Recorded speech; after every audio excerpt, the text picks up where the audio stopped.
Hello and welcome into my latest live stream. Today is January the 2nd, 2019, the first build video of the year, and joining me, Meric. What's your name again? Meric, your nephew. Meric joins us. Meric is my sister's son, my nephew. And you may have seen him before in previous videos. We upgraded his machine. What did we do? We went from an i5 to another i5? An i7. But Is this an i7? Yeah. It is? But I think it's Haswell like 44 or 4700. Oh, I'll have to fix the video title on this. I can't remember what it was.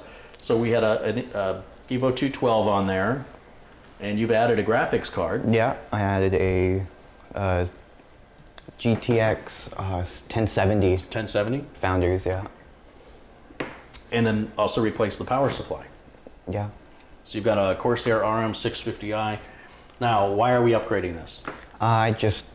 I need more power for the CPU. It's become a bottleneck. So For what? for games and So just everything off Steam? yeah. What happened up here? The power went out, or I mean the light kind of. The light was too bright? Were you covering it up? Yeah. Gotcha. So you decided that Corsair 200R, a little plain. Yeah, definitely a little plain. Too officey. So we got you a case. So Is that what we did? we're going to.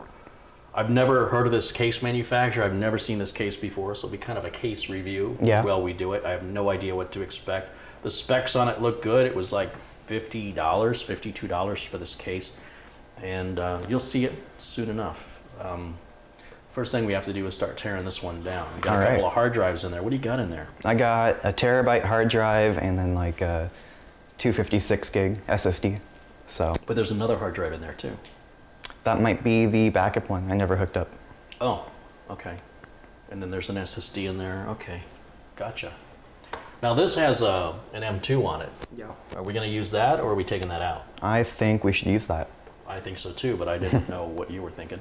Rudy Martin's contributed £5. He says, have a Coke on me. Well, thank you, Rudy. Let's say hello to some folks in the chat. Let's see, who do we have in here today? Oh, wow, 312 people joining us already. Wow. And Thomas Carter contributed £2, and he was kicking off the donations tonight, he says. Thank you, Thomas. Thanks for contributing to the channel. And all the Happy New Year's going around from everybody. Hello to all my friends in blue and my friends not in blue. Let's see who we got in. Mark Baggett, Jay, Toy, Thomas Carter, Artec, Chris Chase, Edward Green, Terry McGill, Torgo Zero, Christoph Esch, Jim Smith, Tony Wallow, Solo, Rick Rubisette, Travis Null, Anders Jorgensen, Nelson Contreras, IZ, Michael Barra, Eddie Milne, Dave Murray, who joins us from Scotland, Robert Jones, Advanced Detailing and Modeling, Russell Franzen, Tony Vento, Paul Baxter, Ben DeCoeur, Steve M. I think I got everybody in blue there. Superman G, Peter Brooks, Darren Gilham. Welcome in, guys. Those are all those people in blue are there to keep it civil in the chat. They are your friends unless you treat them or treat others disrespectfully, in which case they won't be your friends much longer. So let's keep it civil in here. Let's start 2019 off on a good note. And are you ready to get started? Oh, I'm so ready. You're so ready. So ready. Okay, well, this is now about the third one you've done. Yeah. Okay, so I'm going to try to just kind of stay out of the way, and you let me know when you need help with anything. All right. What do you want me to do? Just tear it down? Everything, let's see. We need to take out, you want the optical drive, right? That can go. I mean, if need be. Do you want it or do you not want it? Sure, I'll take it. Yeah. Okay. So let me have you start by removing, what are we going to reuse? Everything but the motherboard and the RAM, right? Yeah. So the motherboard, CPU, and RAM are going to stay in the case. Everything else comes out. Yeah. So take everything else out. All right. So disconnect whatever cables you need to disconnect, unscrew whatever screws you have to unscrew. You probably need this other side panel off, I imagine. Yeah. and there's no rush. Enjoy your time building. And then when you get that done, we'll bring the new case up. That's the motherboard from the old streaming computer, and it's already got the CPU and M.2 drive installed with the heatsink. We just got to do the RAM. We'll add the RAM to it and then mount it into the case with the I/O shield. And then these parts you're removing will get added, recabled up, and we'll fire it up and you should be good to go. All right. Unless Sounds we're good. transferring, because obviously if you just have a 256 gig SSD, I don't think we're going to install that. We're going to use whatever SSD is in there, which Yeah. I can't remember. I think that's a 500 gig Evo NVMe. Okay. Yeah. Why is there? Oh, Yeah. it's the sound of the cable sleeves. It was like, why does it sound like Velcro is holding this on? Now, I've got this since you were here last, and the reason I bought this, it's a doorstop, is if you're working on this and it's really annoying because it's spinning on you, Yeah. Just stop it. All right. just like that. That looks good. So I'm gonna let you steer, let you drive. You're getting your learner's permit soon, aren't you? Yeah. A couple months. A couple months? 2 months, yeah. You ready? I'm so ready. To face the insanity of the Phoenix freeways? I don't know. Maybe No. not yet. Yeah, go in baby steps. I wouldn't expect you to learn on the freeway Yeah. day one, but Should I start? yeah, there's a driver for you. All right. Well, I think I'll start with my GPU. Yeah, and then you can go ahead and leave the front port umbilicals hooked up. Okay. Because I'm going to keep the motherboard with this case. So just unplug the cables you need to unplug. Well, it doesn't really matter. It's not that hard to plug it back Yeah. in, but just to save you a little effort, a little time. And while you're doing that, I see Shane Schellenberger joins us. Welcome in, Shane. And Tony Cuss. Jason Scalici.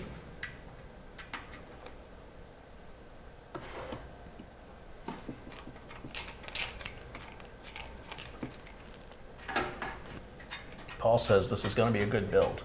All right. I hope so. That motherboard's, I don't even think that board's a year old yet. What, the Ryzen board? Yeah, that board right there. Because that was in this machine here that's got the Ryzen 2700. Oh, the new Ryzen. Yeah.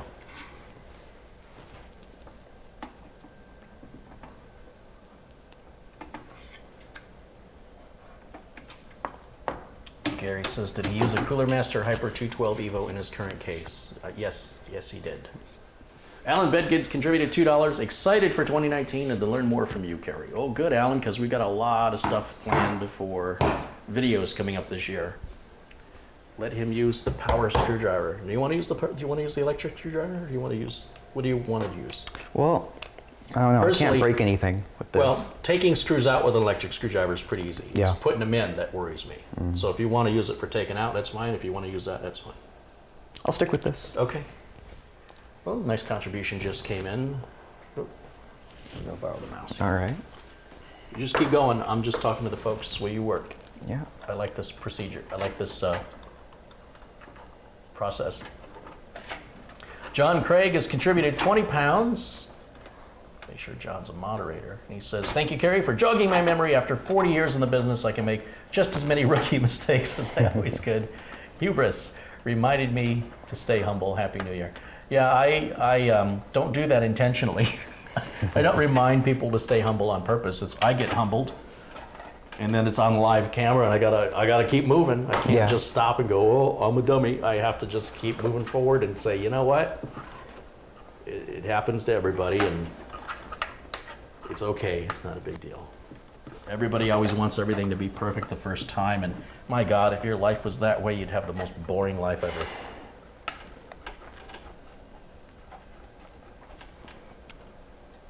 Dave 3DFX says Happy New Year. Thank you, Dave. Happy New Year to you as well.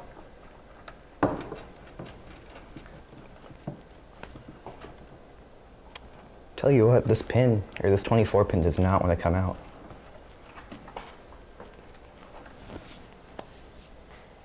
Oh, you want to take it off the back of the power supply? Yeah, I figured because it was modular. So usually you have to just see the way I'm wiggling it left and Oh. right while I pull, and then it just pops right out. Okay.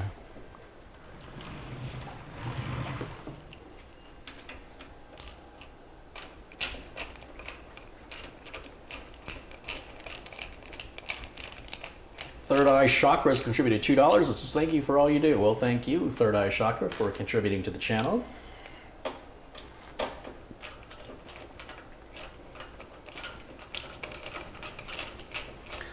So one of the things my sister's working on is the merchandising, and we have these pop sockets are available for cell phones, and I think they're $16.99. Anyway, that's what they look like.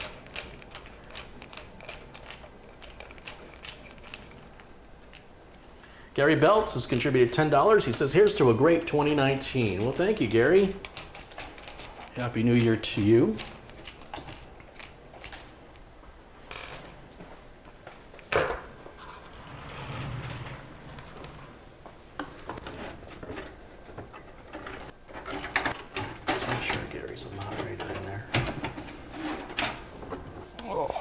Heavy, isn't it? A little bit. That's where you're putting your parts? Yeah. Should I move them up or? Wherever there's space. It's all good. It's all good. Did Subaru Mike pick up his daughter's computer? Yes, he did. That's his, I guess it would be his granddaughter. His granddaughter, step-granddaughter? How does that work? But yes, yeah. And then I guess they had to get her a keyboard and mouse and a monitor. And I asked if he'd heard back from her, and he said no, so I'm assuming no news is good news.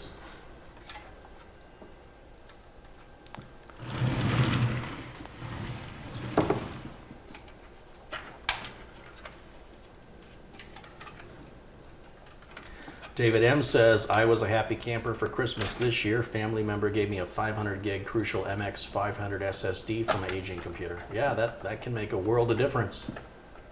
All right, we'll give you another Christmas gift, David M. Now you're a moderator. Chris's Tech Channel's contributed $2. He says, I am celebrating 19 years fixing PCs this month. Ah, you're a glutton for punishment like me.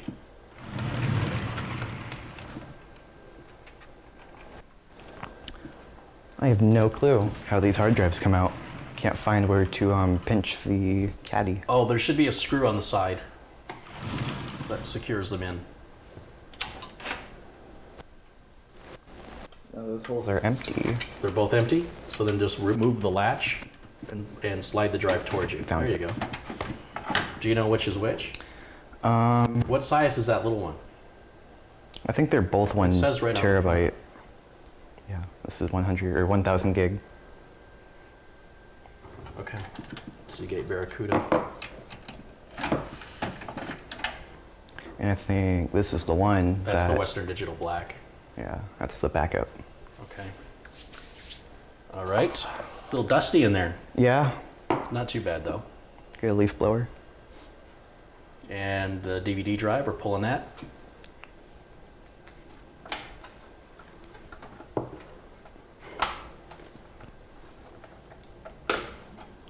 If I can figure out how it comes out. Again, check to make sure there's no screw holding it in.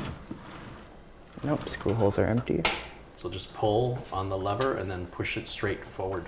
Oh, forward. There you go. Anything that's accessible through the front goes in from the front. And I think I just need to do power cables and be done. Oh, and you're going to have to undo all this cable management back here too. You'll have to cut some of those ties and do it very carefully. Because you cut through the cable. No more cable. Then have to start replacing parts.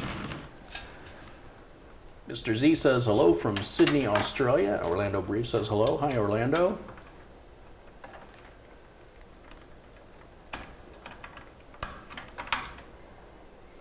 What's the plan for the hardware being removed? The hardware we're removing is going into the other case.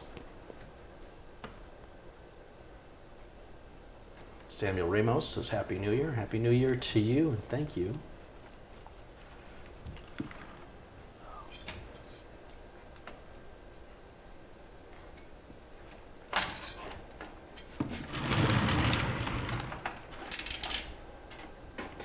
Do you think I'll be able to get that? You can do it!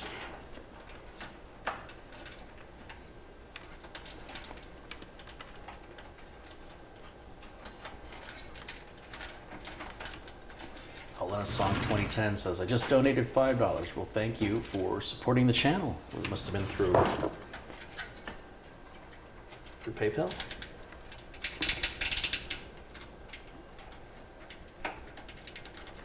Oh, it looks like I might have missed a couple here. Tony Wello contributed $4.99. Alan Bedgood contributed $2 twice. Thank you, Alan. Can you grab this 24 pin for the motherboard? What do you want? What do you need? For you to This one undo that scares you? one. Yeah. So there's a little clip right there. You see how I grab it? I Yep. squeeze the clip and then I rock it, not too hard, you don't want to break the connector, but I rock it while I'm pulling on it. And it should Come just out. come right out. So we can leave that cable hooked up, and the fan cable can be hooked left, this can be left, this can be left. Yeah, everything else is good. So now you just got to cut through those zip ties as needed. Right, so you need to get rid of, let's see, you need to cut this one, in this one, and this one. And that This you gotta, doesn't seem like it yeah, wants it'll, to- well, Well, I think the I clip- guarantee you, we got it in there. Yeah. So it will come out. You just have to sort of, you might even want to pull on this a little bit just to see if you can get a little more. And sometimes you can't bring it straight out. Sometimes you got to bring it out on an angle. Yeah. Like this. It's the Apparently not enough. clip keeping it in. Yeah. I mean, they just made that just big enough Yeah. because it's their case and it's their power supply. So what does that tell you?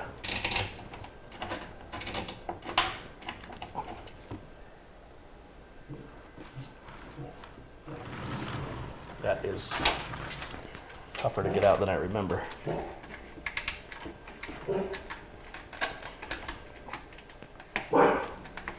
Okay, Lyle, we hear you, boy.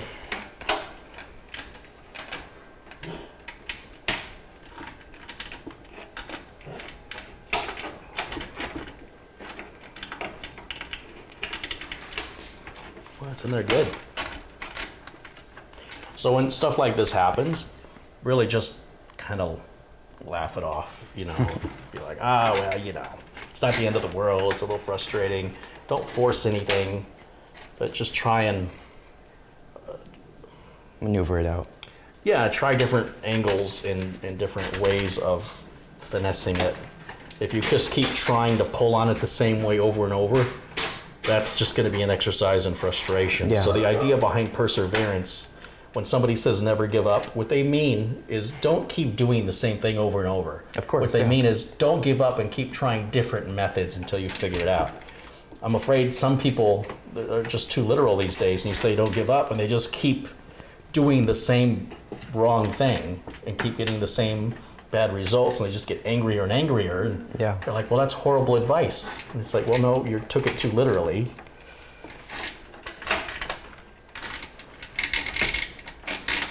Tell you what, let's cut that and get it out of the way because it's leaving not enough slack for me to rotate that around.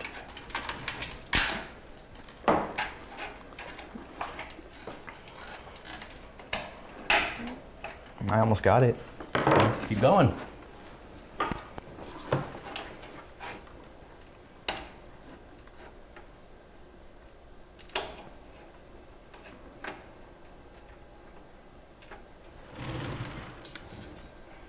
Wasn't he wearing glasses before? Yes, I think he I was. I just forgot them. Yeah, he conveniently forgets them. You can see how much he likes them.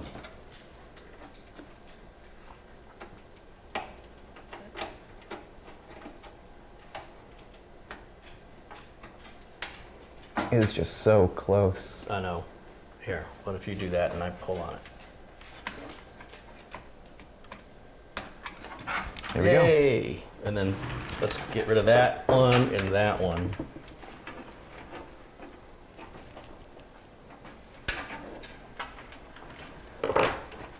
Jordy's Tech Channel's contributed £5. He says, hey, Carey, Happy New Year from GTC. Well, thank you, GTC. Make sure GTC's a moderator here.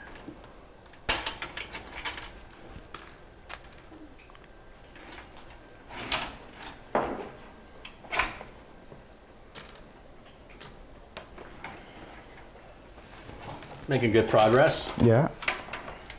We're almost ready for the new case. I'd say we're just about there. Just need to take out the... We need all the power cables. Yeah. And SATA. Yeah, you're going to need the SATA cables as well.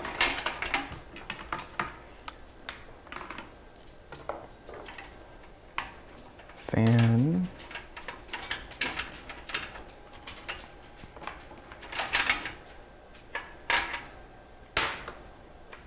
Gary, did I get any snow? No, we didn't get any snow. It did get 30 degrees, which was the coldest it's been for about 5 years here, but no rain to turn to snow, so nope. All right, want to double Cover up check? the plants. I'm looking as you're rotating it around. Anything looks else? good to me. All right. I'll tell you what, for right now, let's go ahead and throw the covers back on it so we can keep it all together.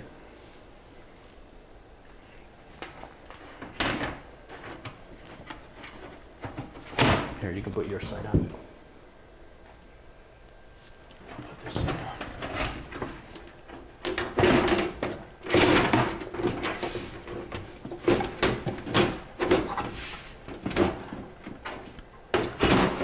This thing wanna go on. And I'll grab the new case. I'll grab the new case. No, hold on for a minute. See if you can get this side in, because it's not, for some reason, it's not going in for me. What's going on here? Something's not right. I think it's just that side. Let's lay it, do me a favor, lay it flat so I can put this on this way. Let's try that. Let's see what's in there. Something is bowed. You want to just push it? Yeah. Good? Good. All right, and then put those back in for me, if you would, and then set it back up on its feet and just stick it somewhere. And I'm gonna work on getting this out of the box. The mystery case.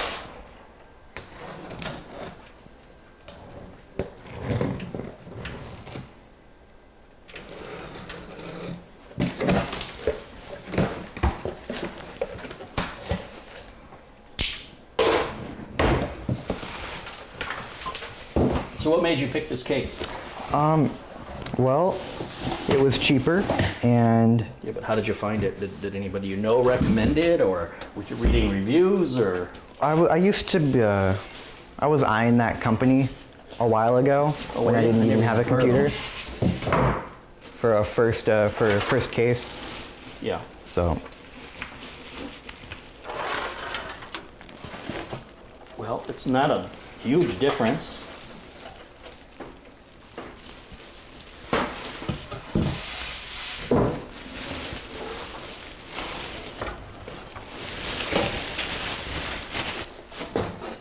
Okay, guys, you ready for the new case?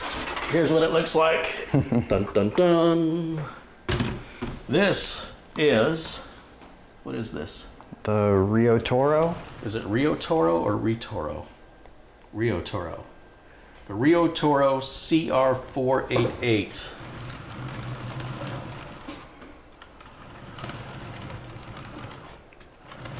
And then up here on the top, we've got RIO.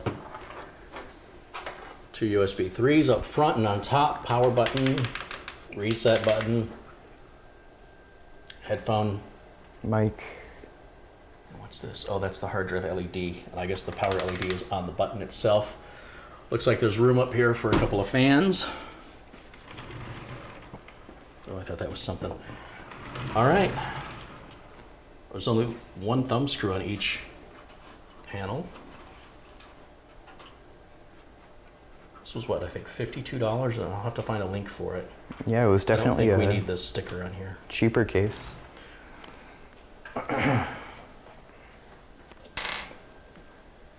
Okay, I do like this case. I mean, I could foresee using this in other builds. It seems smaller, too. It doesn't look smaller to me. It looks longer. It looks shorter. Shorter, but longer. I think. We'd have to get the other one side by side to tell. Yeah. Here, let's get that off and see what that looks like.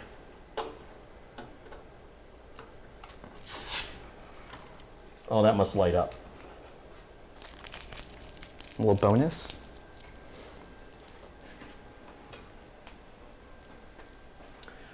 Okay. Yeah, let's see how it compares.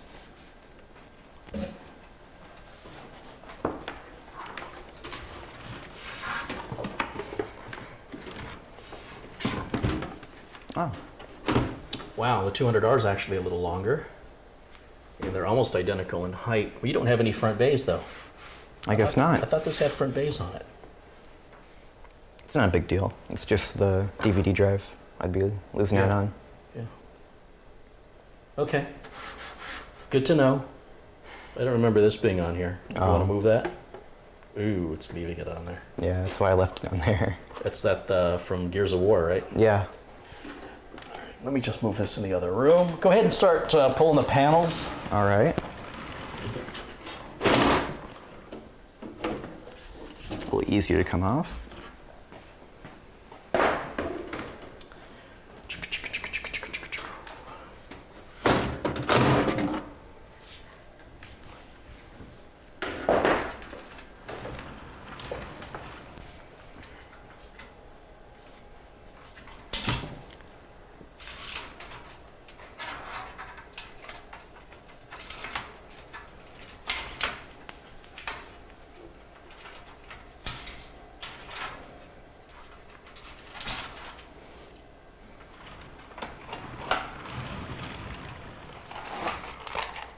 Dump that out if you would.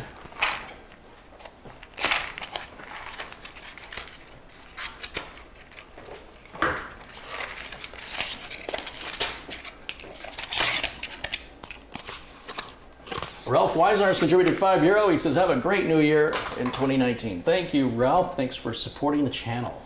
I see Sharon Idle has joined us. Don't let me stop you. Keep moving. Oh, all right. It's your computer, it's your job. But wait a minute. What's this? There's a Molex connector. I bet this is for lighting up that front LED right there. I hate that they still use those. All right, that's fine. Yeah, go ahead. I'd say start with the power supply. Yeah. And then You know what? you can either use the same screws that you took out. What about the screws that came out from the power supply? These right here. These, Just go ahead and reuse those. All right. And we'll get into that for the rest of it, for mounting the board. We'll get into that in a moment. And then you also have to put your I/O shield in too. I do, but So while you do that, I'm going to talk to these folks.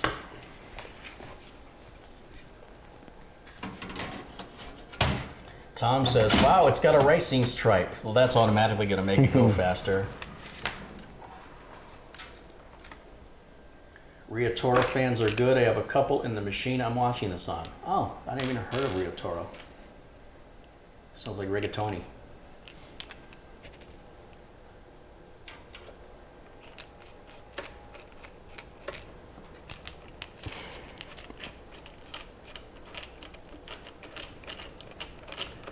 Dave 3DFX says, for the same price, he could have went with an H500 by NZXT.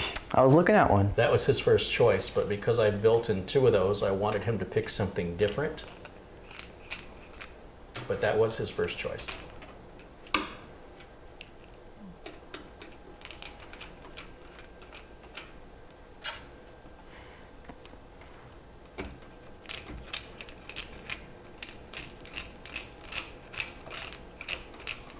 See if I can make a link to this case while you're doing that.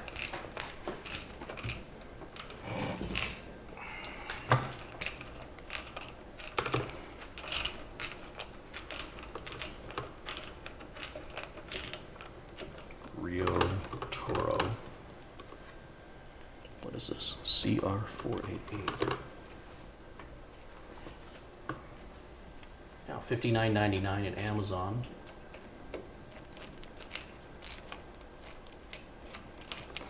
And I'm going to put the link in the video notes right now.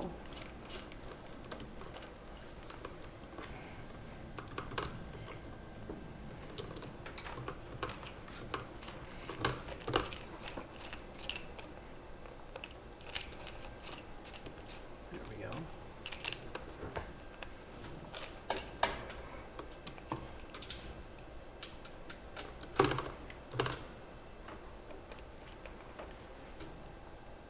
So that has been added to the video notes, and I just put a link to the case in the chat room. It's got good reviews, 172 reviews on Amazon at 4.5 stars. That's really good. Yeah, seems like looks a like they've good got pick. other color. Oh no, that's just a complete, that's like a cube. Okay, so that link I put in there has a couple other cases from RIOTORO. All right, so you got the I/O shield in. Oh no, you're doing that now. Yeah.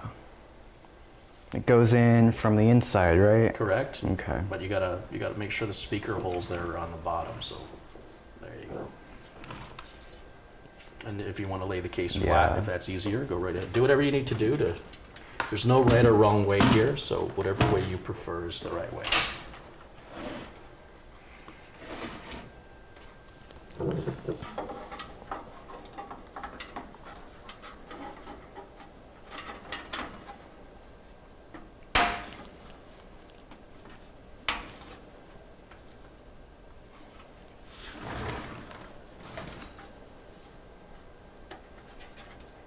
David says, hopefully 2019 will be the last year we see the kitchen. You deserve a good studio. Hey, that money's got to get a lot better for me to afford a studio. Probably get $1,000 a month just for a studio. Not to mention the utilities cost. All right. Well, I think our I/O shield is in. All right, so while we've got it laying flat, we can go ahead and put the motherboard in. Yep. Let's just double check and make sure that the standoffs, that looks like all the standoffs are pre-installed already. Let's just double check they all line up correctly with the case, with the motherboard. Let's see. I don't know exactly which ones we're using. We should be using all of them, I think. Just go ahead and set it in as though you were going to install it, you know, by making sure that that post goes through the center. Mm-hmm. There are 9... Does there look like there's a center? I guess that would be it, right? Okay. Yes. A little tight. Yeah, it's a tight fit.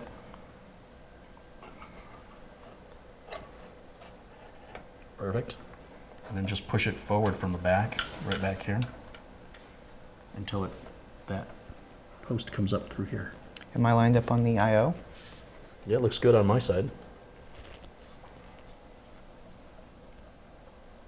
Is it just in the wrong place?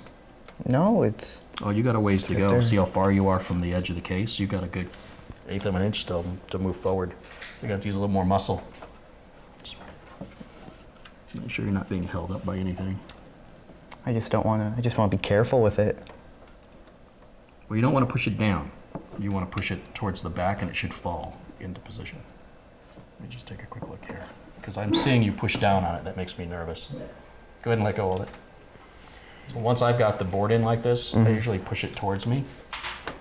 But it seems like that hole is... Just barely off. That should be the right place.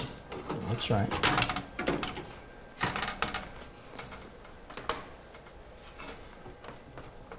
I can see the peg. You're so close. Oh, I see it now. So the problem we're having is the board doesn't want to sit flush. Do we have the I/O shield all the way in? No, the I/O shield's not all the way in. So that'll keep you from putting the board in all the way. When you put your I/O shield in, it's important that you check the outside edges of it to make sure that they're all coming through. This corner's not coming through at all, right here. Oh, I figured I So, got that one in good. no. Did you hear it? Oh, yeah, okay. Now, let's What make about sure. that bottom one that you're on? Yeah. Yeah, this one's not in either. In fact, it keeps popping out. Yeah. There it is. Oh, this side still doesn't look right. Okay. I will say this is typically a problem found on cheaper cases where the I/O shields just don't sit in quite right. I mean, how many times do I have to pop that in? Yeah, I figured I got it the first time, but... Yeah, well, you might have, and it just might have come right back out. Yeah. Like it did for me. Let me see if I can get that in any easier right now. Shouldn't be this difficult. It should just cozy right up in there and fit like a glove. Let's see.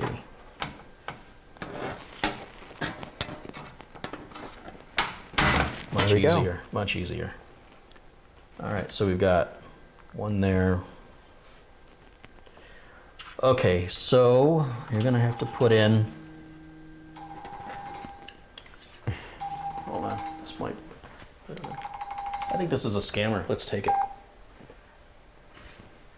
Hello?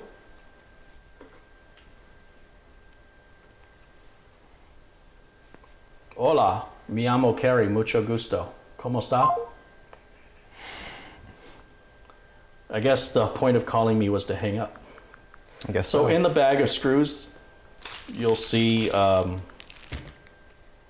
we need the short, coarse threaded screws for the motherboard. Okay.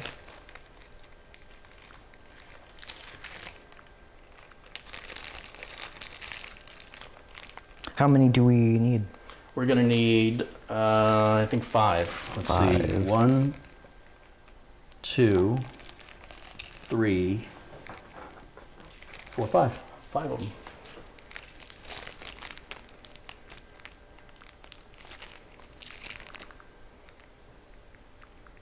Just gotta make sure I have the right screws. Should I check myself into my kitchen at Yelp and leave a review? Yeah, Yeah. 5-star. So there's short screws and then there's really short screws. Do you notice the difference in the threads? Does some of the threads look finer and some of the threads look coarser? You wanna take a look? You wish you bought your glasses now, huh? Yeah. So this is a fine thread, and you'll see the heads on these are a little different. This is typically used like on an SSD or a DVD drive. Okay. These are the fine thread. These are the coarse thread. They have the fatter head on them, and you want to pull out 5 of those. And then just pick a spot and start them, but don't tighten them all the way down until you get all 5 in. Once all 5 are started, then go back and revisit them to tighten them down. All right.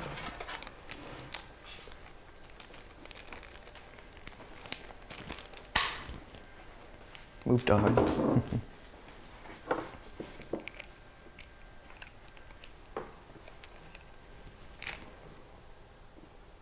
Oh, I guess I built this in 2017. Well, that makes sense. So it would just be a little over a year old.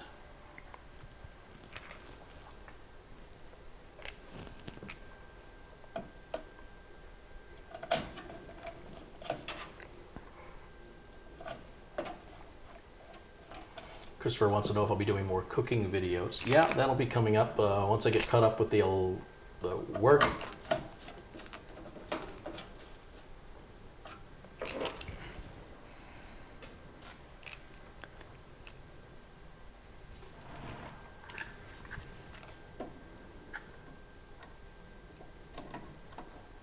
Tony Well has contributed $1.99. It says Happy New Year. Thank you, Tony. Happy New Year to you.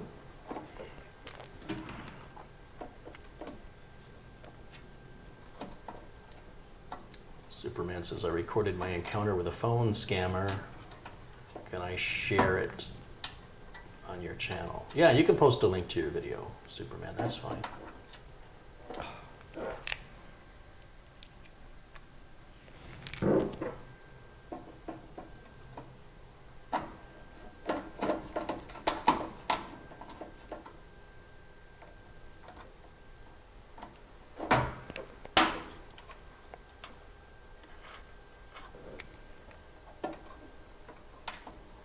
The RAM's kind of blocking my screwdriver. Do you have like a thinner one or? Oh, it's okay. You know what you need? Here, use this bit. That ought to do it. Let's see, Stephen Bernstein stopped in to say hello. Hey, Stephen, thanks for stopping in. Yep, there we go. I probably still need it. Is this an upgrade on the Mitzvah build? I think this is the second upgrade on that. But yes. Now, I don't know for sure, but this back hole doesn't seem to have a thread. Try it. Sometimes they line up with the standoff so perfectly you can't see it.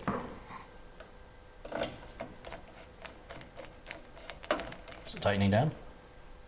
Or does it just spin and spin and spin? It kind of spins. Let's go ahead and take the screws out and pull the board back out, and let's inspect that and see if there's a standoff there. There should be one there.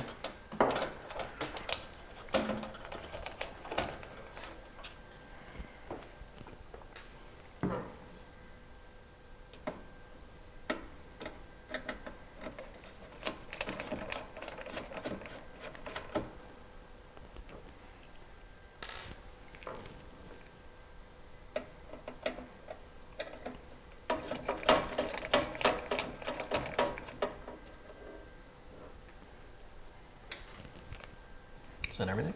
No, one more.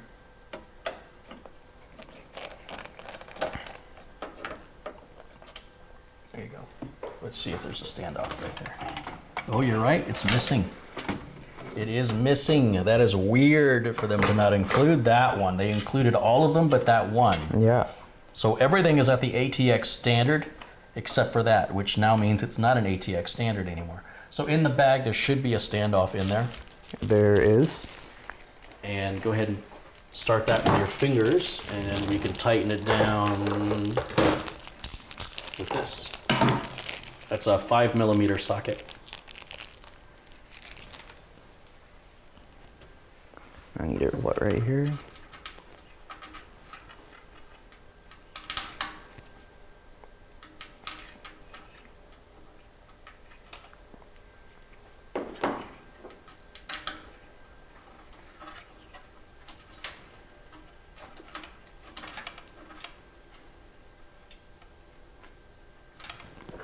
Is that right? My good friend Bill Leatherland is joining us from England. Hi, Bill. Gainsy95 has contributed £2. He says, I got my case badge. Happy New Year, Carey. Very cool, very cool. Did you tighten it? Not with this. Yeah, go ahead and tighten it down. Don't over tighten it, but.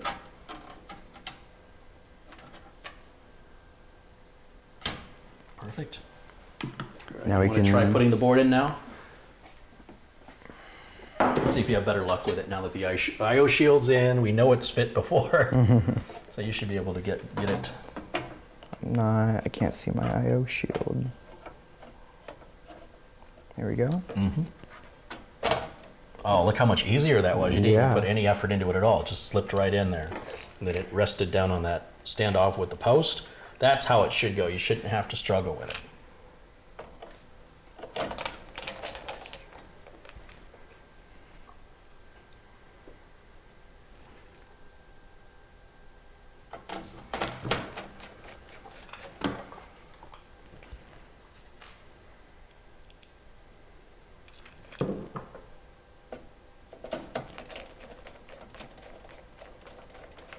Hood says, Happy New Year from Slovenia.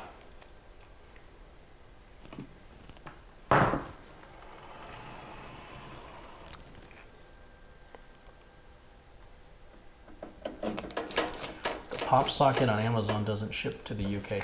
We have a separate UK link in previous videos. I just haven't added it to this video yet. But yes, there is a separate, because with Amazon you have to have a separate one for France and for Canada and for the UK. It's ridiculous. Should I tighten these down now that You got them all started? Yeah. Yeah, go for it. Don't over tighten them. You just want to, take it till the screw stops and then just give it a little bit more. Perfect. Because all it's doing is it's just holding the board in position. It's, it doesn't have to be airtight. Yeah. Let's see.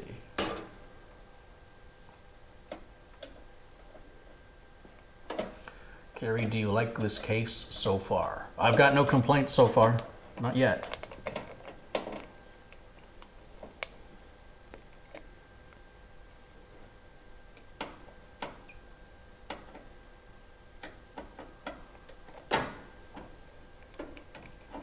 All right, here we go. All right, let me double check your work. Driver, let's see what you got here. It'd help if I could actually see the screws. That's good. Perfect. Good.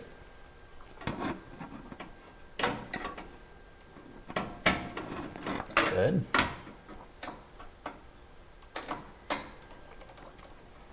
Yeah. Good All job. right. Okay. We can put the RAM in. Probably should have done that before. No, I think it's easier to do Board. it now. Okay. Because look at how easy it is for you to access this without worrying about scratching up the countertop or anything. I think we're going, let's see, we're going into 1 and 2 first, so it's going to be the red ones. The reds, all right. Yeah.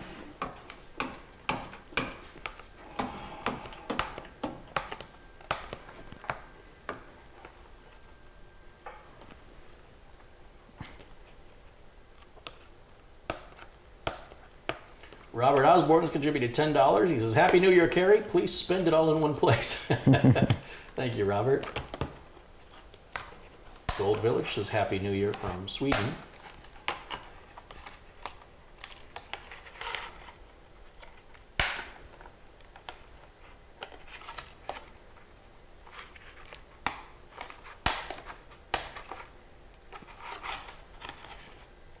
Matthew Barnes has contributed £4. Hope you had a good New Year. Well, thank you, Matthew. I hope you had a good New Year as well. Thank you for supporting the channel. So which side do I do? And Christoph Esch has contributed €20. Happy New Year, Carey. Keep on rolling. Thank you, Christoph. I would start with the one on the inside first because it'll be easier for you to get to. Make sure you've got it aligned with the notch properly.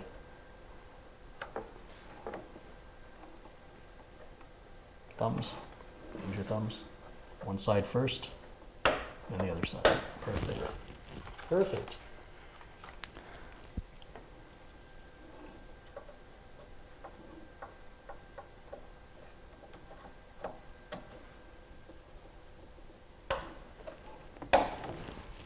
And then, All right. And then just go ahead and close the remaining retention levers. I just opened them up to keep them out of your way. Do I have to close these? Yep. It's just good practice. Okay.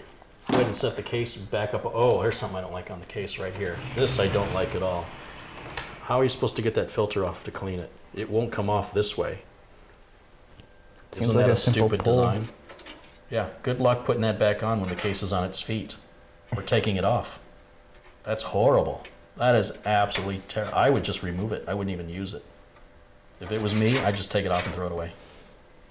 Because honestly, I'm sure it's when better that than nothing. plugs up, you're never going to know and your power supply is not going to be able to breathe.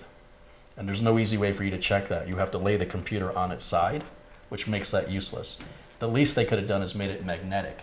But the fact that you've got to slide it into these slots, and the slots are on this side instead of that side, means you've got to have the case on its side to get to it. That's a bad design. Anytime you see a place for a fan on the bottom, never ever use it. This will completely interrupt your airflow. You want air to be coming in from the front and going out through the back or the top. You never want to draw air in from the bottom. This should not exist. So even if you have it, some people, when they build, they go, well, it's there, and I'm going to fill it because it's there. You're making a huge mistake. You're wasting money. You're using up more power that you don't need to use. If you don't believe me, if you've got a fan in there now, check your temps, disconnect it, and check your temps again. I think not only will you find it makes no difference, if anything, your temps may actually get cooler by removing that, but they most definitely won't get hotter. All this is going to do here in Phoenix is going to bring a lot of crap in from the ground, from the floor. And you've already got that happening here. Yeah. So we don't need it here. Because we're adding a GPU, we definitely want the front case fan to blow air over that. And this case already has a front case fan. Let's flip it up so everybody can see what we've done so far. Now, there's another thing I don't like on this case. It's difficult enough to install these cards. Yeah. Right? And one of the ways they can keep the case a little shorter is by extending the part of the case towards Back. the outside. Yeah. So the lip that every card uses to secure down has a cover over it that extends on the outside rather than being on the inside. I hate this design because now it's adding another step. Yeah. For what reason? So go ahead and take that off for right now. So there's two things on this case, and those two things alone are enough for me to not recommend it. Really? Yeah, this right here sucks. This would have been 1997. They shouldn't be doing that anymore. But this is a sign of a cheap case. These are what cheap case manufacturers do. The way this I/O shield wouldn't sit right, that's what happens with cheap cases. So this, there's a reason why I never heard of this case manufacturer before. It's because they make junk. Well, this is a cheap case. When I say they make junk, yes, but you can buy an inexpensive case that's not made cheaply. Yeah. This is a cheap case that's made cheaply. Go ahead and leave those in for right now. We're not going to deal with that. Okay, so here's the inside. Here's where we're at. I think it's time to start cabling it up. I mean, this big open area here doesn't make any sense. I feel like something should go here. Maybe drives, like a drive thing might be. Well, there's like nothing, there's no mounting mechanism or anything for it. So there we have all this dead space. Imagine if they had moved this cage over to here. Well, no, then you wouldn't be able to plug your plugs in. But all I'm saying is they could have shortened this case up because you have all this dead. You don't need that much room for cable management. In fact, how do we do for cable management on this? Oh, it's okay. I mean, it's pretty much like the 200R on cable management. But you're going to see these cables through, you know, through here. But your case window's over here. Yeah. But when you take the case up, it's not going to hide the cables as well as the 200R does. But again, you'd have to pull the side panel off to notice that. So I don't know how big of a deal that is really. And you can only have 2 hard drives. That's all it'll hold. And on your 200R, you could hold 4. Yeah. And this is the same price as the 200R. So I think the 200R is a better build quality. It's more expandable. And where the SSDs go, you know, on the 200R, you got room for 4 SSDs, toolless. And here on the back, you've got room for 3, and they have to be secured with screws. So it's not terrible, it's just not as good. This should be a $35 case. This is what it's worth. And if it was 35 bucks, it wouldn't bother me. But for $59.99, you're better off with the 200R. Or even the H500 from NZXT. Yeah. Which I know was your original choice, and it's a good case. But I wanted the opportunity to look at an unusual case that you don't normally see on other YouTube channels. You know, I haven't seen some of the bigger YouTube channels showcase. Yeah, I couldn't even find too many videos on the case. So that's what I wanted you to find, was something different. And you did. So you did a good job with that. And just because I'm nitpicky on this stuff doesn't mean it's not going to do its job. I mean, its job is just to hold the parts. And it's not like you're getting in there and changing it very often. But you will eventually want to upgrade the SSD or add something. And it's going to take more steps. That's all. I like to get in and out as quickly as possible. So the idea of, you know, like the 200R, I slap a drive in and done. Yeah. It's in, it's out. And the lack of any front bays, meaning you can have no card reader, no DVD drive, you know, that's already a down for me. But I understand that stuff's going away. But what's the harm in having it and not using it? What's the harm? Versus you can't have it. That's what I don't like my choices limited. Even if I don't want any of the choices, I still like to know I could if I wanted to. And with this one, you can't. And it does leave for a cleaner design, admittedly. But at the same time, if they had kept this design and just made little cutouts, it would still maintain the same looks while offering the upgradability, because it's not like they didn't have room for it. It's not there's like, plenty of room. Yeah, there's not. It's almost like they intentionally just took that out of the design, because if we change the front bezel and pull this bracket out, now we've got a case that meets the fad, the current trend. That's what it looks like they did. I do like that they have the rubber grommets, but they're only here and here. They're not down here, which is weird. And do we have a space to run this 8-pin cable? That's the other concern. Does not. Oh boy. I don't think it's going to fit. There is a little gap in there, if you can see my fingers in there. I don't know if they can see it at home or not, but might have to take the board out again. That sucks. Tell you what, give me that 8-pin CPU power cable. No. Gotta find it. So which end goes to the power? This one is going to go to this side? Yeah, that's the power supply side. Oh, I think it's going to fit with no problem. It looks worse than it actually is. Oh, okay. They actually fit easier than the 200 odd. It's tight, but it's the, again, the clip.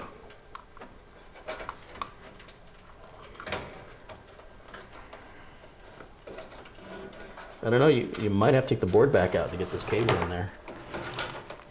Yeah, You want to try it? See what you can do it.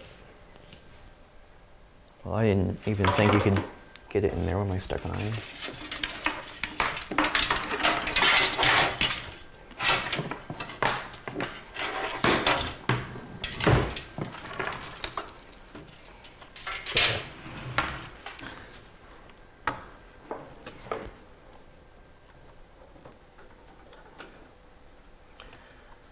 All right, looks like I missed another contribution here. Well, might have missed a couple of them.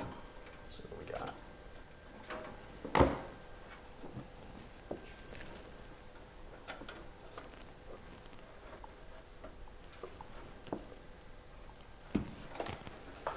Yeah, I don't think that's going in. You don't think so, huh? That sucks.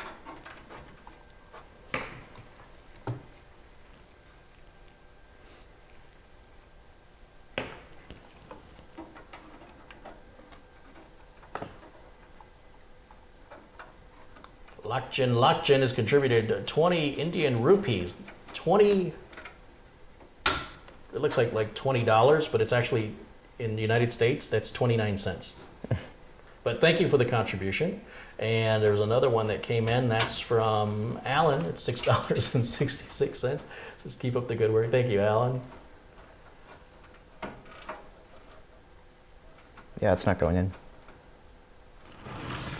That sucks. So here's what you can do though. You don't have to take the board completely out. Just take the top screws out and then see if we can just push the board forward enough to get enough room to squeeze that through. Well, now I'm stuck. That's okay, you can leave it there. Just go ahead and lay the case flat. Or if you want to, I mean, you don't have to. Yeah, I don't Just think take I'll those need two to. screws out of the top. Just take them out completely.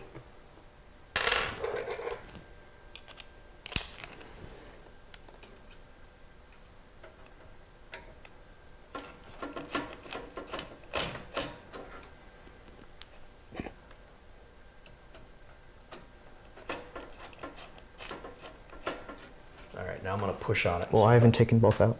Oh, I thought you just took the second one out. No.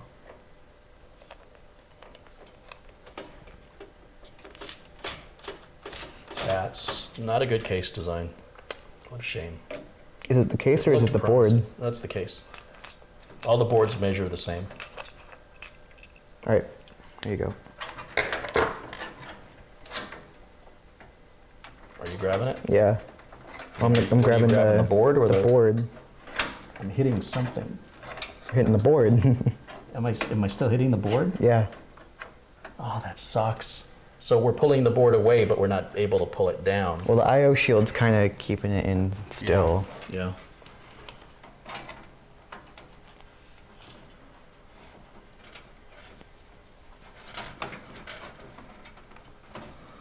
So close.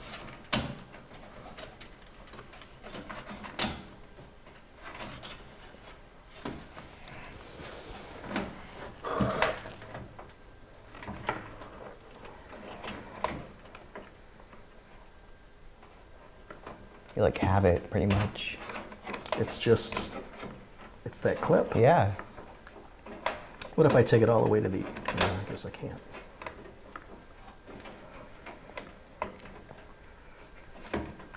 Come on. Boy, that thing is... I've never worked on a computer case where I've ever had to do this in my life. So congratulations to Toro for making something simple very, very difficult when it doesn't need to be. And it's a problem that's been solved by manufacturers 20 years ago, but apparently nobody told them. Or Well, they're using design from 20 years ago. Or they just think it's funny. Watch these Americans buy our crappy case because they shop on price, and watch them suffer doing the easiest things in the most difficult manner possible. And we'll laugh all the way to the bank, but don't worry, it'll look good on the outside, so these dumb Americans will buy it. That's what I think they're saying. Maybe.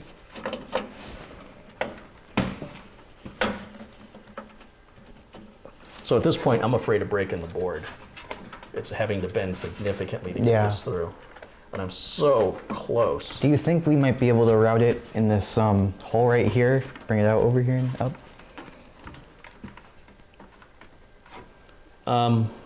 You see what I'm talking about? No, because the standoff is in the way. Oh. I was thinking the same thing, that we could just sort of bring it around.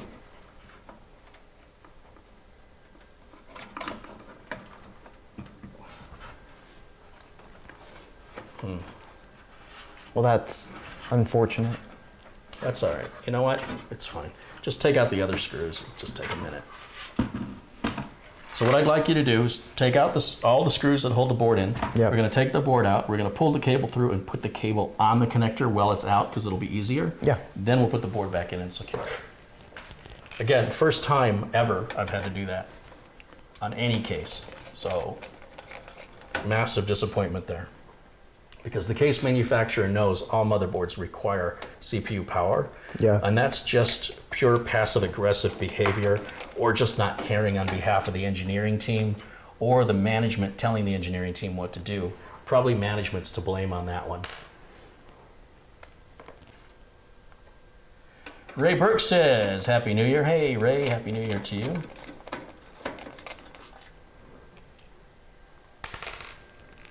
And so just lift it out, or? Yeah, you pull it up, you lift it up here, right off that post, and then back. You want to just grab that? Yeah, CPU? I can feed this through right now, which is right here. Okay, now put the board back. Well, actually, here I can. Well, let me put the board back maybe, and then. Yeah, go ahead.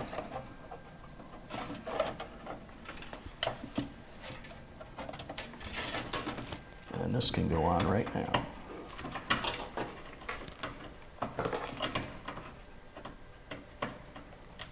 Stupid design. Really, really bad.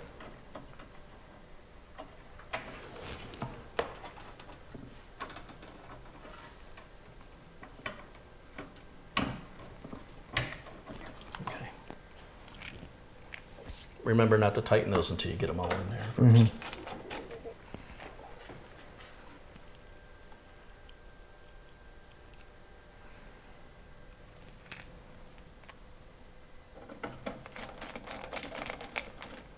Who purchased the case?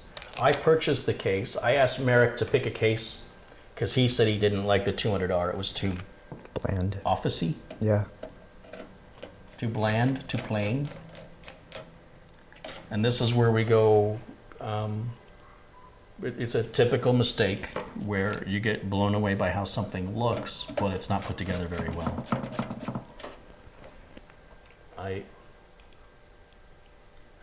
When I was younger and was dating people, I was finding, oh wow, this person's really attractive, and then I get to know them and they were the ugliest people I ever met on the inside. And then you learn that, oh well, wait a minute. Not that all people are like that, but it was sort of the same kind of lesson where you're sort of focused on the wrong thing. You're focused on the aesthetics and not on the quality. Yeah. And I'll take a higher quality person than a more aesthetically pleasing person any day of the week.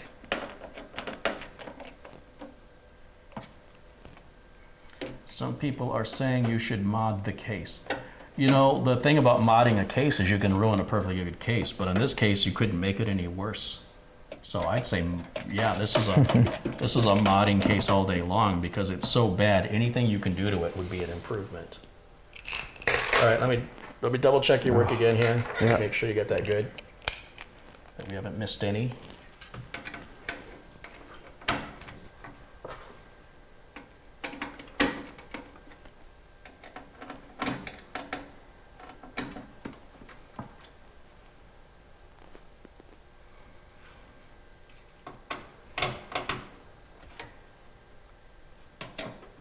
Yep, you got them all. Good job. Go ahead and put it back up on its feet, and let's continue on with the cabling.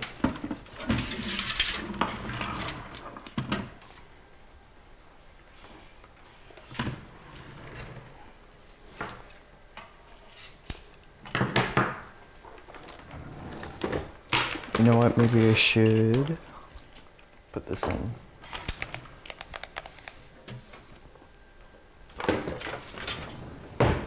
Robert Malovich has contributed $2. He says, I admire your ability to remain calm in this. That's not a big deal. I just like things to be easier. Lockgen has contributed another 40 rupees. It was my birthday on New Year's from Locksheet. Well, happy birthday to you and happy New Year. Thank you for supporting the channel. How do I know which one goes to the CPU? Or not the CPU, so the here's motherboard. what's interesting. On the CPU power cable, it actually says CPU on the side of it, and then Type 4 on the side that goes in the power supply. Okay. Now, hold on. This is where it gets confusing. Yeah. On the 8-pin power CPU, the 8-pin power cable, yeah, that one's split on the end that goes to the motherboard because some motherboards take 4 pins and some take 8, so the two 4s go together. It's the exact opposite on the 24-pin because the 24-pin has an additional 4-pin on one side. Yeah. That goes to the motherboard. And there's no place to plug this. Like if you tried to plug this in on the back of the power supply, it wouldn't fit. There's nothing that it'll plug into. And in fact, the power supply is labeled. It says MB power probably or something like that up here, right? It says 24-pin ATX, so I'm guessing. And it's split into connectors, isn't it? Yeah. Or isn't there like a white line or something that... No, it's just a divide. That's all. Okay. Yeah, so those two, and it doesn't look like you've got that one in all the way either. I don't? Doesn't look like you do. No, I guess you do. It's just the way it looks. Maybe I'm the one that needs to put my glasses on. Keep going.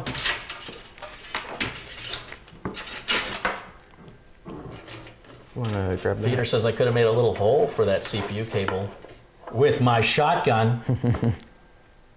My aim isn't that good though.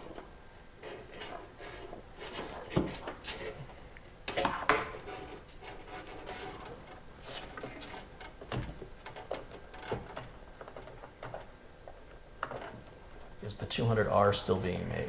No, they stopped making the 200R a couple months ago. But there's plenty of inventory out there. And then of course, once that inventory is gone, it won't be replenished. 200Rs are still pretty easy to find, but they're not being made anymore.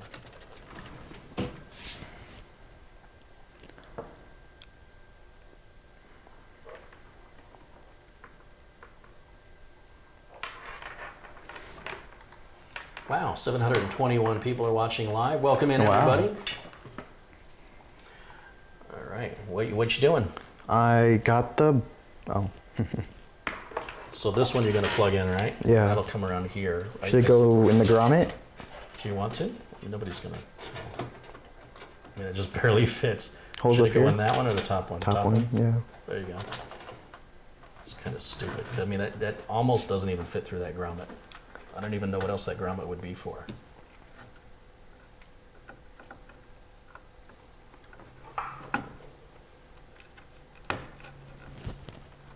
Alan Parker says hello. Hi, Alan. Patrick Rousseau says greetings from Syracuse, New York. Welcome in, Patrick. Kelly Stewart says Happy New Year. Happy New Year to you, Kelly. Thank you. All right, now that that's in, maybe What else we got? PCIe power and Yeah, slap it in there. data.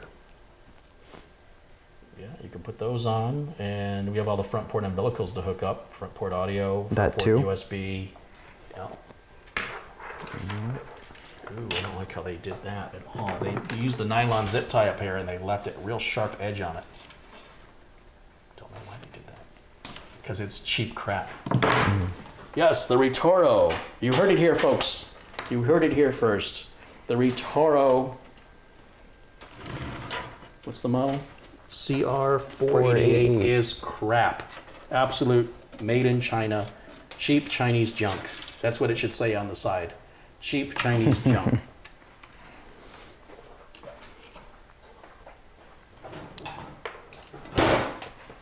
Get what you pay for.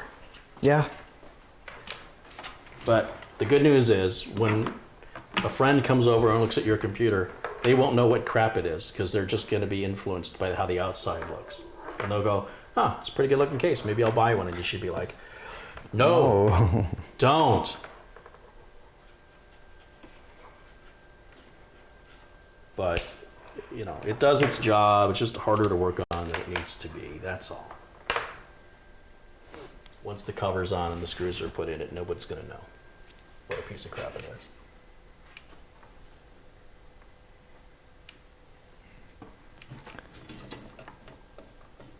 The Toro is bull. Yeah, I'd say that's pretty good there, Nick. That sounds about right. Perhaps there's truth in advertising. All right, I think. Should the model number be CR4P? That should be like a droid's name in Star Wars. It's CR4P. They did that with Chopper. They called him CH. What was his model? CH1P. So they called him Chopper. Anthony Hills contributed £10. Thank you, Carey, for your hard work in making videos that helped me build my own gaming PC. Happy New Year to all watching. Very awesome, Anthony. Thanks for supporting the channel, and congrats on building your own PC. Let's make you a moderator. All right, can you check if I got all these in the right spot? Because I think that's all of them I need to. Well, if they fit, they're in the right place. This is peripheral and SATA. PCIe. Which one's this? Oh, that's... PCIe. So normally what I do, Yep. and it's just a looks thing, I like to push all my cables together. So in other words, if I could have placed the PCIe cable right beside this one, that's what I would have done to keep them all pushed as far away from the front for a cleaner look. Okay. So I would just take this off and just move it right there. And then this one is as far as it can go. So what I would do, again, to keep it looking cleaner, is I would use the one down here instead. I can go up over this one. So it still accomplishes the same exact thing. It just looks better having everything all grouped together. Yeah. That's all. But the way you did it, it would have worked. So front port stuff here. Do you know how this goes on?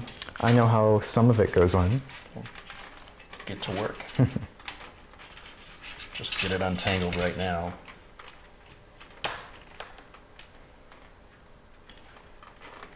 See, even that sucks. Yeah,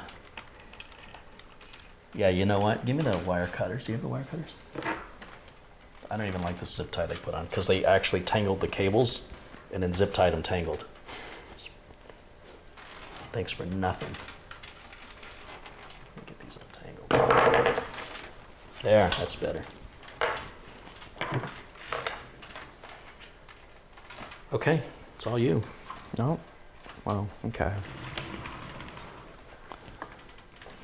Here's a flashlight. Because you're going to need to read, probably.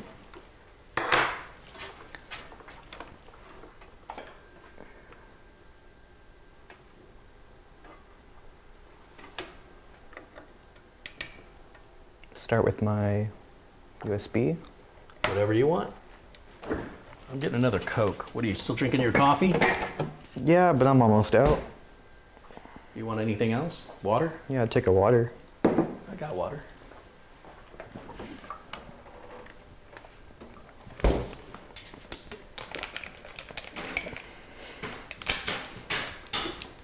Did it scare you? What's up, Jimmy? Jimmy, my boy. Smacking that butt. Smacking that butt. You're a good boy. Yeah. Oh, here comes your brother. Here he comes. Here he comes. There he goes. Got any food? Nope. See you later. So how do I do these pins?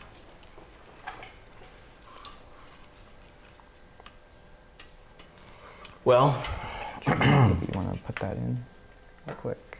well, since that one's going to run all the way there, why not run it through this hole just to try and hide it? You know, run it back Yeah. through here and then run it that way. That's your front port audio, right? Yeah. Yeah.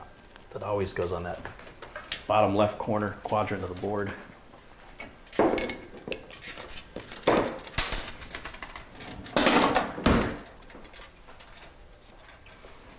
this box out of here.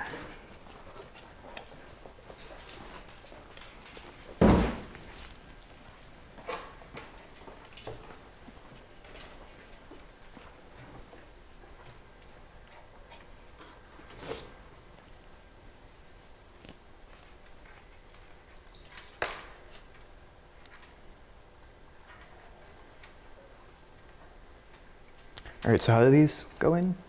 These pins? Well, if you look very closely on the bottom of the board, and you can also pull up a PDF for the owner's manual. Yeah. But these generally follow the same layout. You see where it's blue right in here? This first 2 pins right here. Yeah. See it's blue? Mm-hmm. Okay, that's the hard drive LED. And that's got to be with the positive connector facing the outside edge. So on the hard drive LED, do you see a positive or negative? Yeah. Okay, which side's positive? Our left. Okay, and so untangle that as best you can. See how it's wound up in here? Oh, yeah. So just get it straight. And then place it on the first 2 pins on the bottom row. Flat, like not vertical, but horizontally, with the positive cable to the left. Is it right here? Yep. Okay. And that's pretty much all boards, with few exceptions, are going to go in this pattern we're using right now. So once you get used to it, now let me just show you something. You see this cable? It's got a white line on it. Yeah. That's usually positive. But I told you positives on the edge. And you put Wow. positive on the negative unless it's labeled incorrectly on the front. Let's see.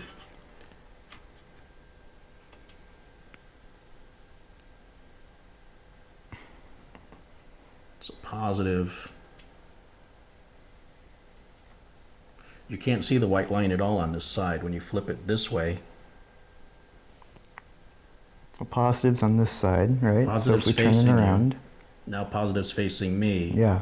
So I had that right. here's the problem. You're getting told 2 different things. The connector is telling you that positive is on the side of the cable without markings. Yeah. But the cable with markings is almost always the positive, so I think they put the connector on upside down. Okay. I think you should believe the cable before you believe the connector, because it's difficult to solder this wrong, but it's very easy to put this connector on upside down. So I'm going to say let's follow general rules of electronics Okay. engineering and put it, and don't believe this connector. I can't believe it. Let's see how much worse this case is going to get. It looked pretty good out of the box. Yeah. Well, So in that case, yeah, go ahead and put that on the other way. Now, the worst thing that'll happen is the hard drive LED won't light up, and we'll know to flip it around the other Yeah. way. So no big deal.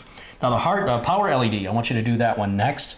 That's going to go right over the hard drive LED, positive over positive, negative over negative. And once again, make sure it's untangled. Which one's power? this one. So let me grab that out and pull it through. Still seems like it's tied up somewhere here.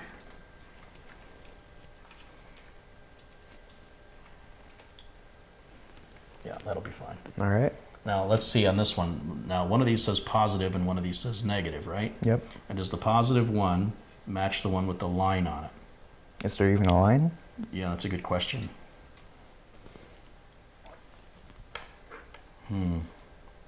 I guess there doesn't seem to be one for some reason. Again, inconsistent design. And yet I see a white line here on a switch, and switches don't have positive or negative. That's the most bizarre thing I've ever seen. Yeah, well, let's believe it. And so put positive over the positive and negative over the negative. So right over the hard drive LED. Okay. Assuming that this was right and positive was on the left. The same thing there. I don't know You if gotta I'm kind in. of squeeze them together. Yeah. Yeah. They do that because some motherboards have a 2-pin power connector and some have a 3. These motherboards offer both, a 2 and a 3. So we're going to use the 2 to keep all the cables grouped together.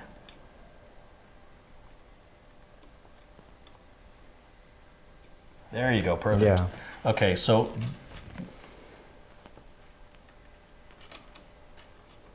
I don't like how those seem to have Oh no, they're fine. Okay. Yeah. And then what's next? Reset? Reset. All right. So reset goes right beside the hard drive LED. With positive facing. There's no positive or negative on a switch, so I would just put it with the words facing up so I can read it. Okay. You know, if I was going to work on this in the future. That's the only reason I would choose one direction over the other. So that's the bottom row of pins right next to the 2 pins next to the hard drive LED. That's in? Yep, and then power switch goes right above that one. Same logic and reasoning.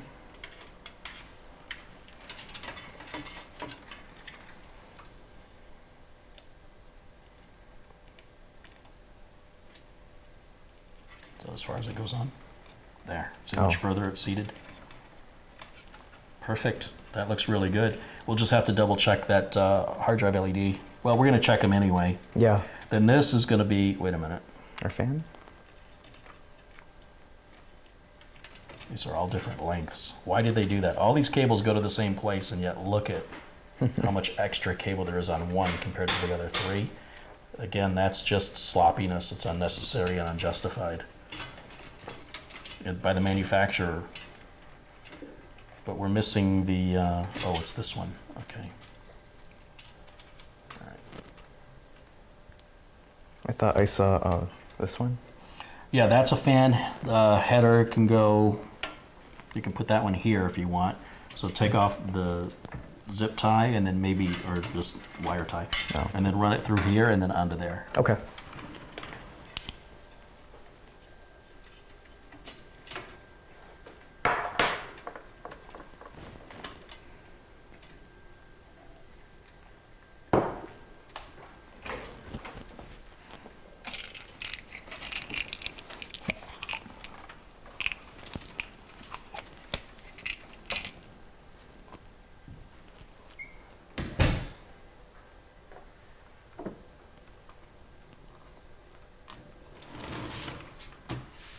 All right, fan's in.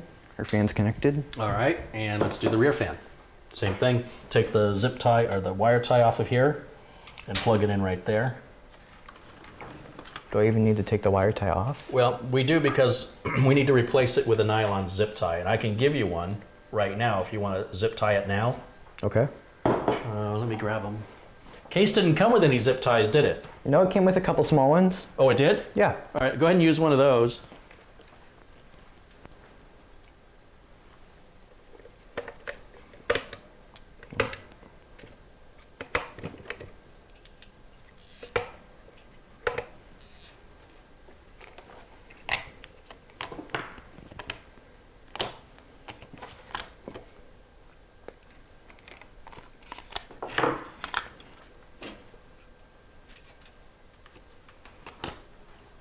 Ooh. You know what? I don't think that's the right fan header.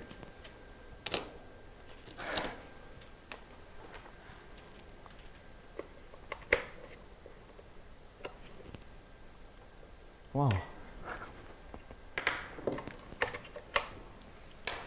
I think you wanted me to connect it to the system fan header. I guess you didn't hear me. What's the matter? I think you wanted me to connect it to the system fan header. I think that's what that was, so. Any fan header, however it's labeled, is irrelevant. Oh, okay. Right? So we've got, there's, like, what other fan header is Is there? that a fan header? It is, yeah, but unfortunately there's no cable management down there.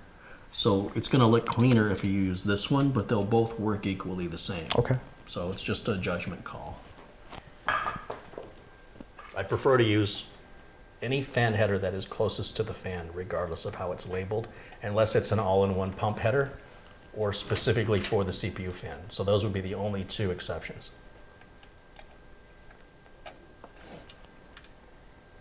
Ooh, these USB ports look like they just, oh, let me see if I can get something in there. That looks awfully tight back here.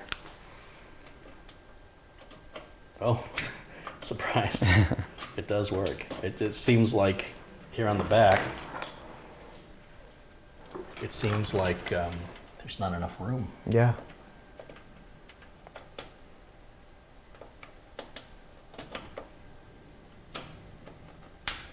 Sometimes a way to resolve this is just to grab the board and push on it.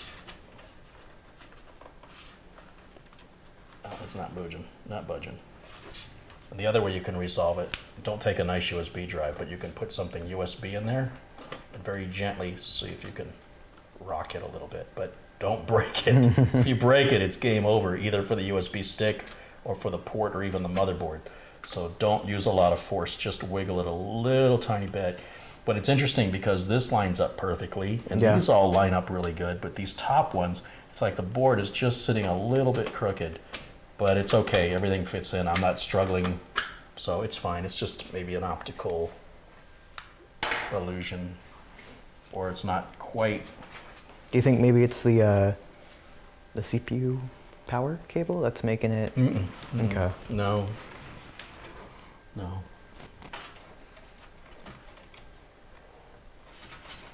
No, because it's got play in it.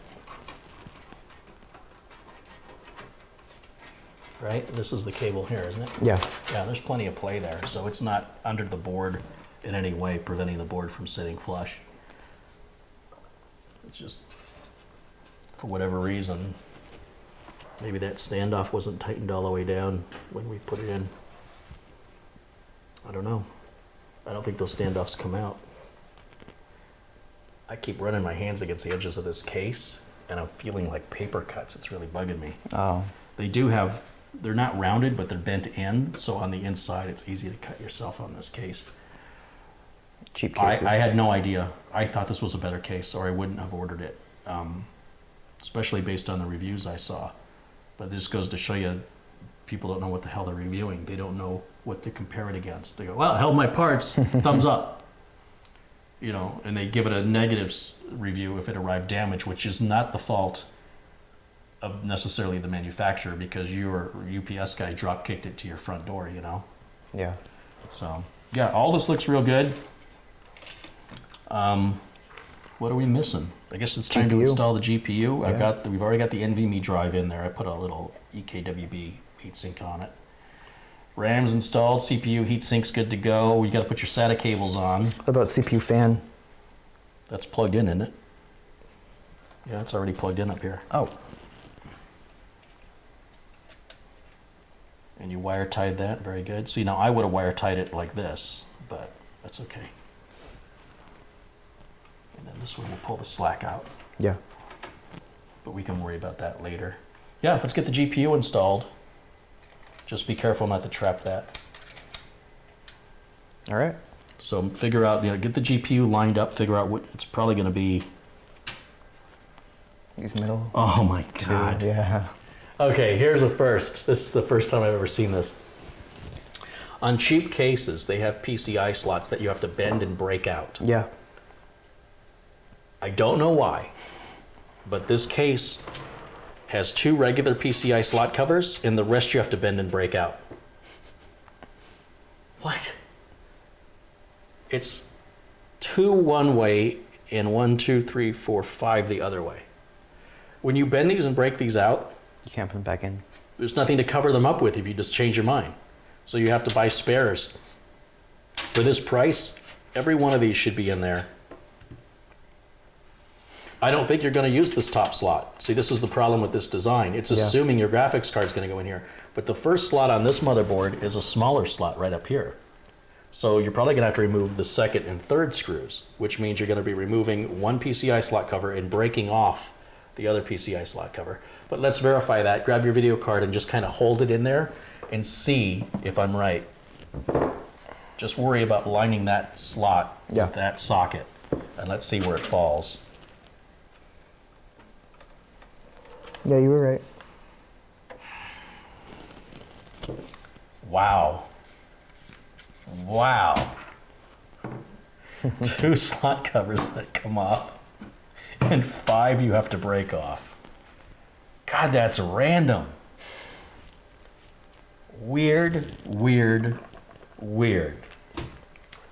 All right, well, you know what to do. All right, yeah. I'm going to go run out and check the mail. You do that? Yeah, I'm going to mute myself while I do that. And hopefully it won't cause any noise in the audio. I'll be right back, guys.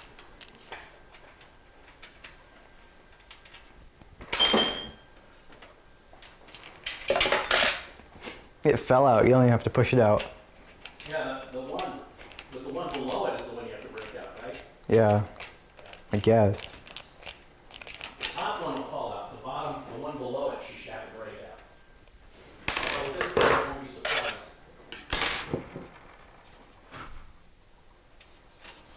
Which way do I break it out, though?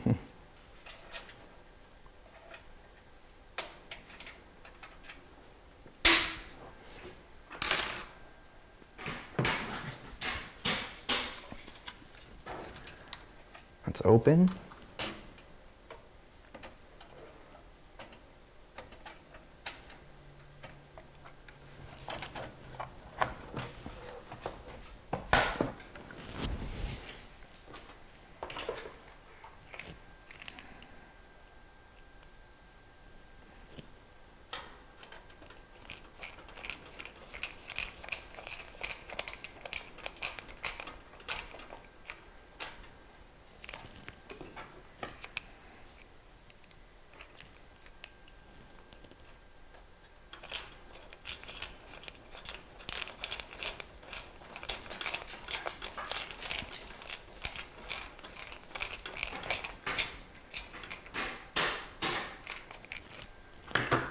All right, that's in. Then power, I guess. And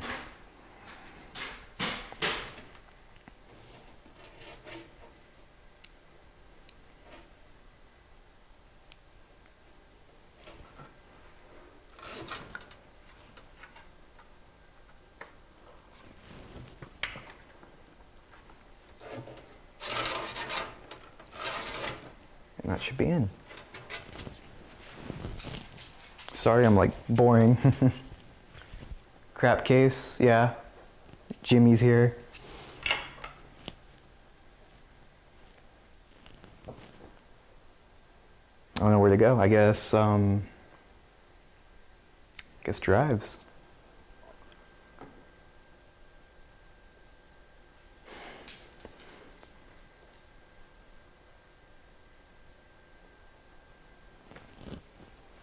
Samuel, thank you. I don't know if I did a good job. I guess we'll find out when we turn it on, but sure hope so.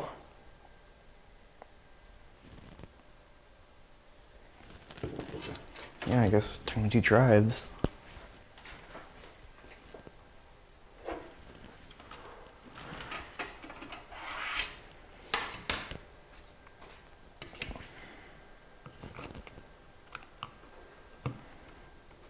No, maybe that slides in.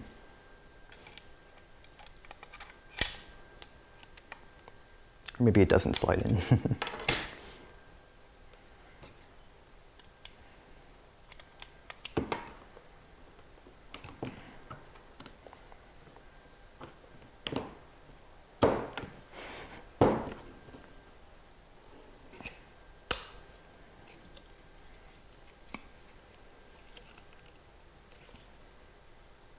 All right, you know what?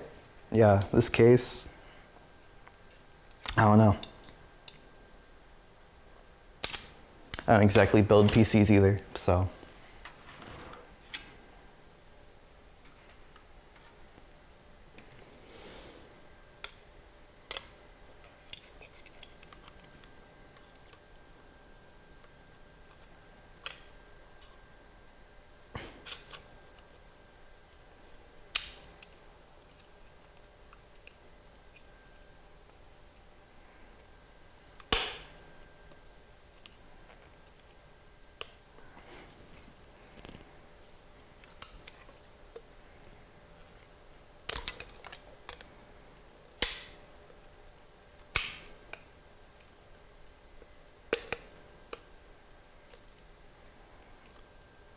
I'm 100% putting this on wrong, but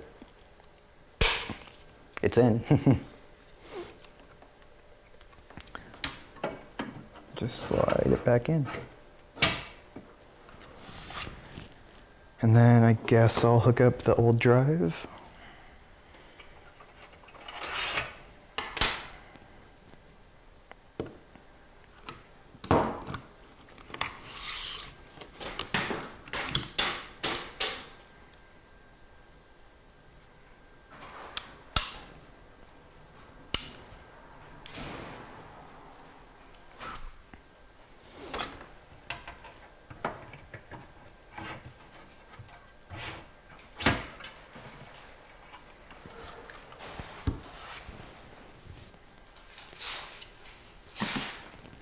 You know what? Probably want this.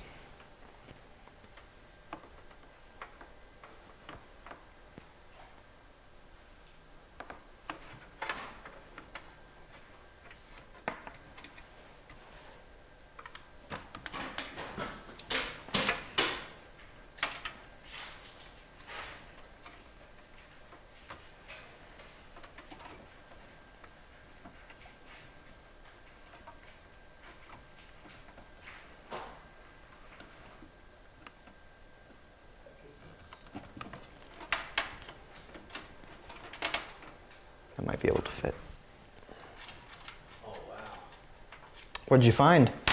Oh, I ordered a...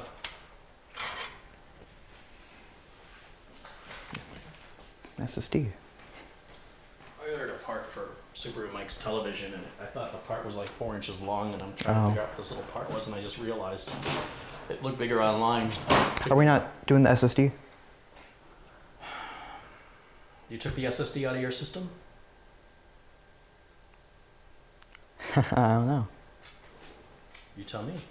I don't think I did, honestly. Well, I guess you better take it out then, huh?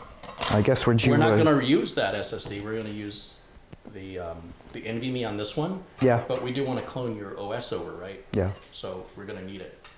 Okay. Where'd you put it? That case? I'll tell you what, I'll go get it. All right. I gotta go wash my hands.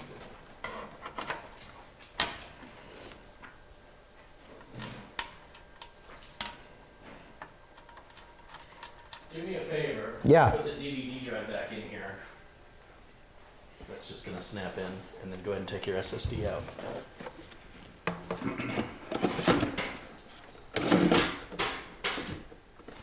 You know what?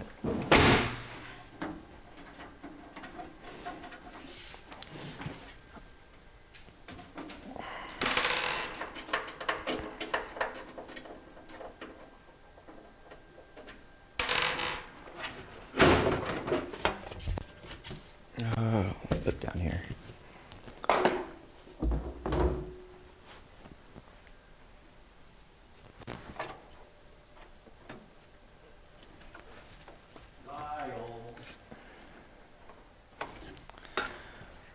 Sure. Screw it in.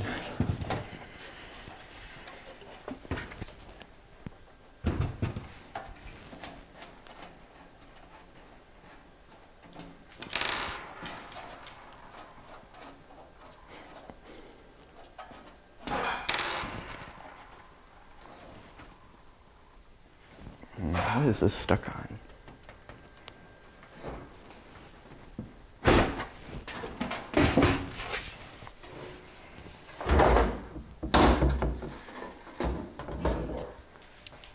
Oh, you're just setting the panels down? Yeah. Okay, I gotta run back out to the mailbox again. You go do that.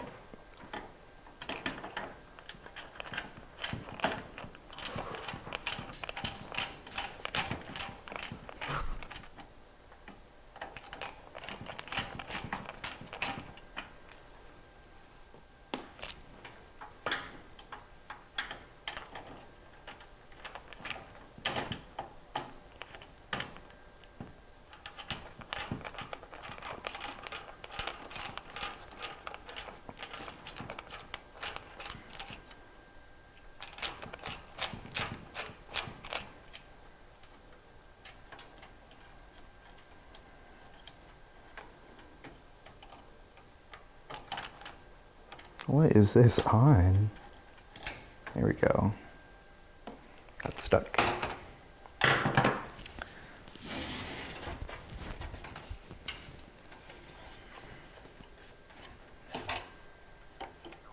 Now, does this want to come out?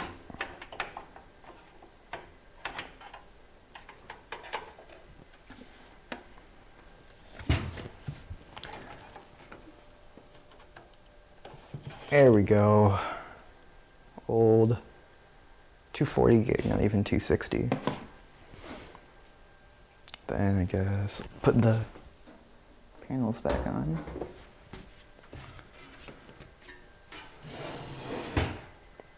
Probably not best idea. Do it one-handed.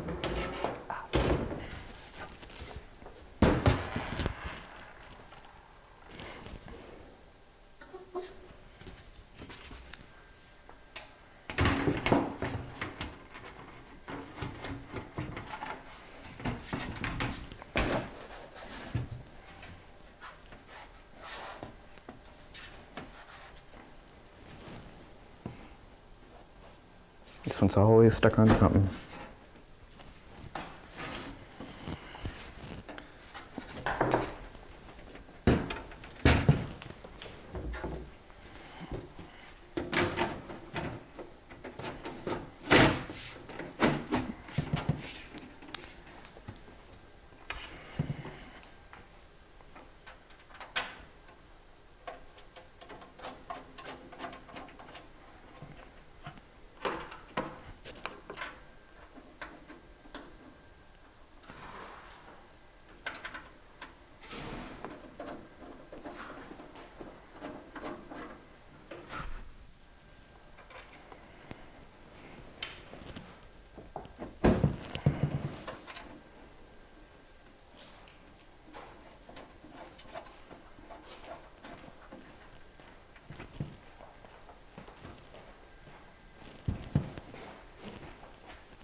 Where did I put that last? Oh, under here. Oh, look how dusty that is. Yeah. Oh, we put an SSD Plus in there, and it's only 256. It's only 240. Wow. Apparently. Yeah, we'll get riddance to it. One of the great things you can do with these, by the way, if you have an old SSD laying around. Wait, let me turn my mic back up. Yeah. One of the best things you can do with an old SSD, like if you recently upgraded from, let's say, like in this case, this is a 240 gig. Don't throw these away. If they work, you can buy a $5 or $8 SATA to USB cable and just simply plug it in here like this.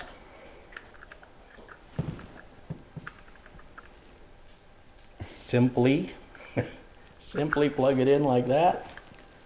And now you've basically got a flash drive, 240 gig flash drive. Yeah. Perfect. You don't need to buy in an external case. Nothing's exposed as far as electronics go. It may not look pretty, but who cares? It's 240 gigs of ultra fast storage through USB 3.0. Probably be faster than any flash drive you own. And it beats just stick it in a drawer somewhere. And the beauty of it is you can even remove the cable for safety reasons if you want to make sure that nobody gets access to it.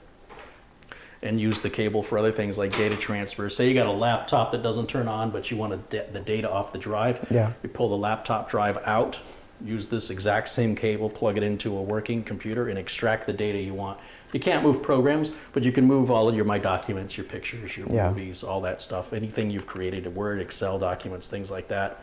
Your saved games, et cetera, and then you would reinstall the software, obviously, because the hardware is different and software installs. The reason why you install software is that it conforms to whatever hardware configuration you have.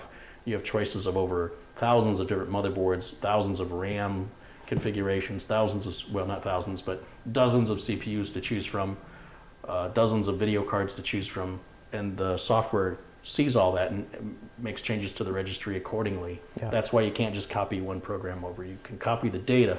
Programs have to be installed. But anyway, it's a $5 to $10 cable, basically. Sometimes they're on sale real cheap. And it pulls the power from USB. So you might find that if you plug this in like up front, there may not be enough power to power it. You may have to plug into a back USB for that reason. But other than that, there you go. That's just a good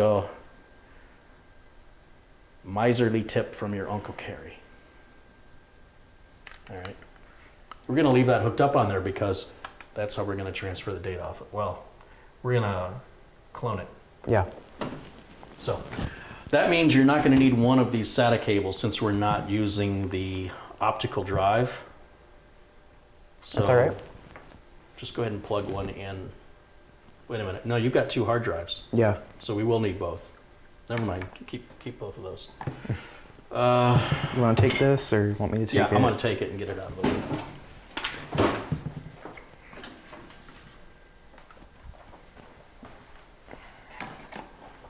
Where does this plug into?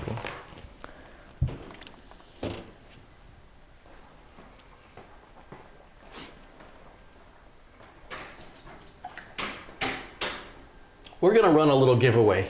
I think that's what we're going to do. All right. And what I need to know, first of all, you have to be in the United States. I cannot ship these computers out of the country. I've got a couple of old systems lying around. Tell me what you've got. You know, if you're running an older system, if you're looking for a gaming computer, I'm not sending any gaming computers, but I have some older systems and I'd like to return them to the community rather than sell them. But to people that are truly in need, and I'm not going to give you any support on these, okay? I mean, if you have an initial question when you get it, I'm happy to answer it. But down the road, one of the conditions is that you're not going to, you know, punish me for doing you a favor. So if you're somebody who, you know, budgets are tight and you're running on an older computer, leave a comment, not right now. After this video is aired live, there'll be a comment section. Leave a comment telling me what you're running now. Tell me what CPU and RAM you're running is, you know, DDR3 RAM, how much of it, what operating system you're running, and then we're gonna see who's worthy, and I'll pay the cost to get it shipped to you, which is around $80 to $100 to ship you a computer. And we'll see if I have something better than what you've got. And again, I'm just trying to build a community where people help each other. With the generosity of people contributing to the channel, it's now enabling me to do stuff like this. So rather than me just being greedy and selling everything I can sell, let's see if we can give back to the community, only to people that are truly appreciative and have gratitude and understand the generosity of the gift. I'm really not expecting much other than a thank you, honestly. You'd be surprised how many times I send things to people and I never hear from them. We've had this problem back when I did the radio show. We gave away lots of prizes to people and they wouldn't so much as say, hey, I got it, nothing. You just never heard from them again. So I am trying to build a community here. So it'd be nice for people, you know, obviously you're not required, but it'd be nice for people to say, hey, I got the computer and thank you. That's really all I'm looking for, really. So hopefully we can help somebody out. You know, these aren't great computers that I've got, but they could be better than what you have. That's all I'm saying. All right, well, I don't know where to go from here. I got the drives connected, and I got the GPU in and hooked up. Do me a favor, use this cable on the GPU. Not this one? Yeah, because it's going to make cable management look better. Ron Stewart has contributed $5, says, happy holidays, Carey and Meric and the whole family, and I apologize. Apologize for what? Got nothing to apologize for. Let's see what else we've got in here.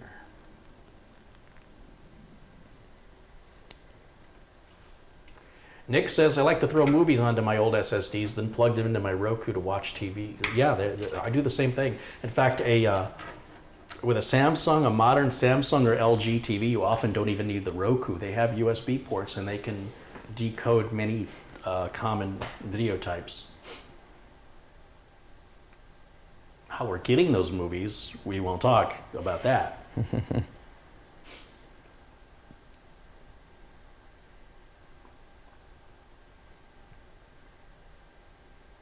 I put my old SSD into a case just for protection. I drop a lot of stuff. There's nothing to break on an SSD. You can take an SSD and physically throw it as far as you can throw it in the case it comes in. It's just a circuit board and it's got a protection around it. So it's like I bought an enclosure for my enclosure is essentially what you're doing. Yeah. It's not a mechanical drive. There's no moving parts. So if it was a raw circuit board, I'd say, yeah, put a case around it. But these already have a case. You can't see the circuit board because it's already in a case. To put this case in another case, there's nothing shock value here. There's no shock reason. You can throw this, as long as it physically doesn't shatter, they're not fragile. You don't want to, if you were to put this in the pocket of your pants and you washed your pants, it'd probably still be okay when it dried out. Really? But if you put it in the dryer, the heat from the dryer will kill it. So they're not indestructible, but they're much more durable than a mechanical drive. Because you could just barely tap a mechanical drive when it's in a read or write stage, and you can damage it permanently. Wow. These are very difficult. Well, you have to understand the way a hard drive works. The platter is spinning. Have you seen the inside of a hard drive? Yeah, it's a disc, and it's and there's like there's a head that reads over it, and the head is on a cushion of air that's smaller than the width of a human hair. So it doesn't take much for those two things to make contact, and if they make contact, you're done. Game over. If the drive is running but the heads are parked, in other words, they're off the platter, then knocking it around's okay. But you know, just because you're not reading or writing anything doesn't mean Windows isn't modifying a temp file or downloading an update or doing something in the background where that head's moving back and forth. And that's moving so quickly it's measured in milliseconds. So anyway, yeah, there's no reason to put these in an enclosure unless you're all about the aesthetics. You know, it just looks better. That's all you're accomplishing. But it doesn't offer you any protection, really, in reality. Okay, so got the power supply. I'm sorry, the power to the video cards hooked up. Switches, LEDs hooked up. Yes. What are we ready for a smoke test? What about this LED thing? We gonna hook that up? I couldn't find a place to put it. You don't have a. You didn't bring your spare power supply cables, or is this all the cables you got? I didn't bring spares, didn't think to. Okay, so in one of, well, you know how to do that. All this is going to do is it's just going to light up an LED up here on the front. Yeah. I know this is going to light up red, it looks like in the pictures. So what? Yeah. I just like to do it all at once, but we got to do what we got to do.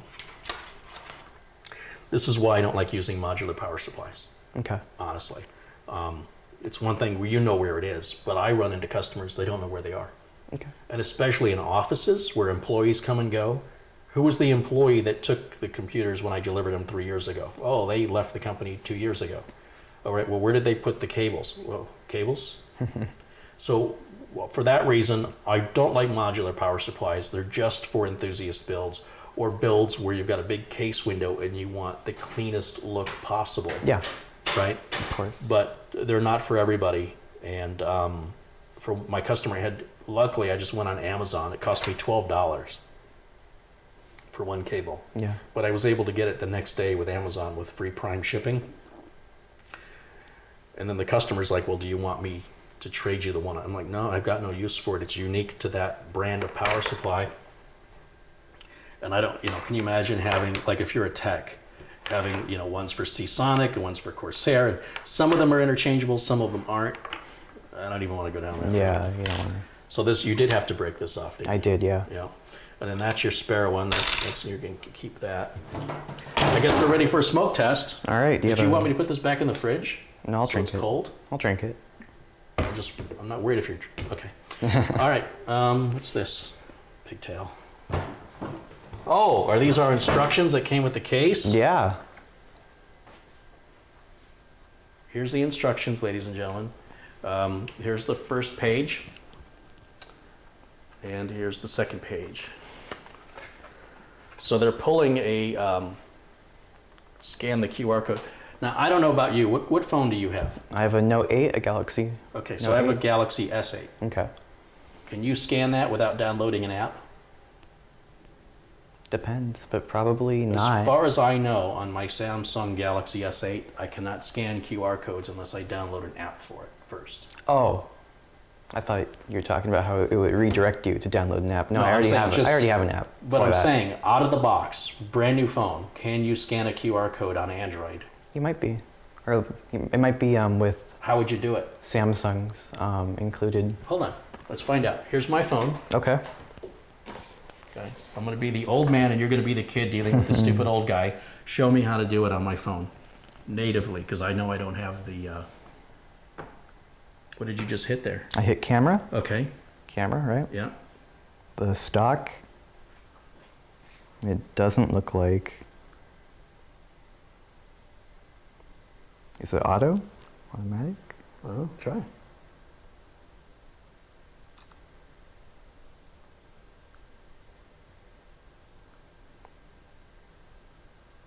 Doesn't look like it. So there's no way Out of the box. to pull the instructions up without having to download an app on the phone. Now, if you're building this for technical people, that's one thing. But if you're new to computer building and you're not the most technical person in the world, I mean, I'm all for saving the trees, but can you just maybe write out to www.something so I could type it on a keyboard along with the QR code? Give me the option of either Yeah. one.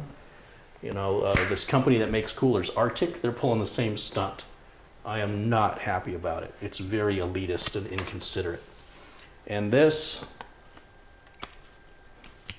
can you read what that says?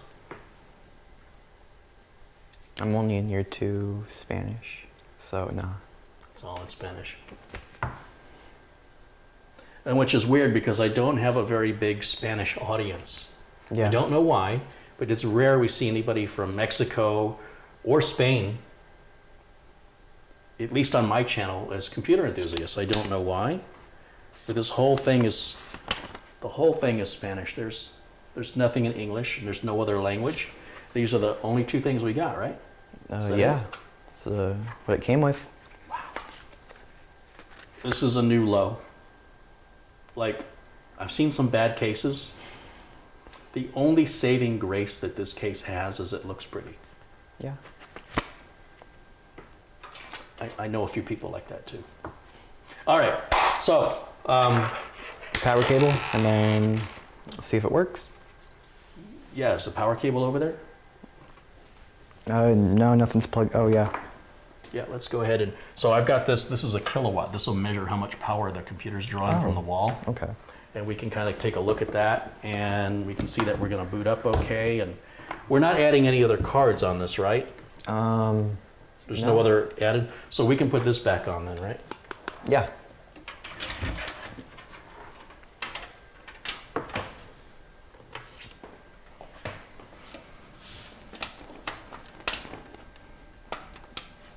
Here, you do that.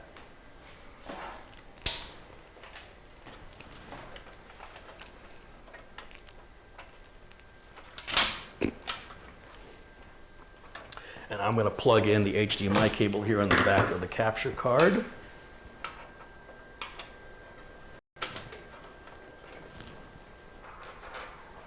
Oh my God.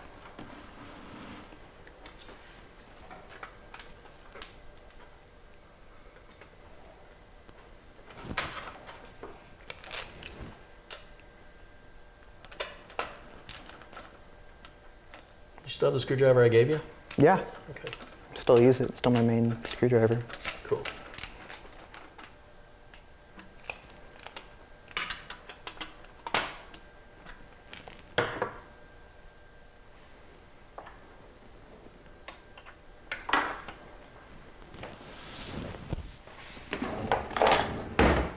And we're going to need a keyboard and mouse. We're going to use these right here. I'm going to just set it right here. Okay. And what do you think? You want to plug that in up front or in the back? I'll just plug it in the back. Sounds good to me. Okay, this is it. This is it. Let me see if I've missed anything in chat while I was away.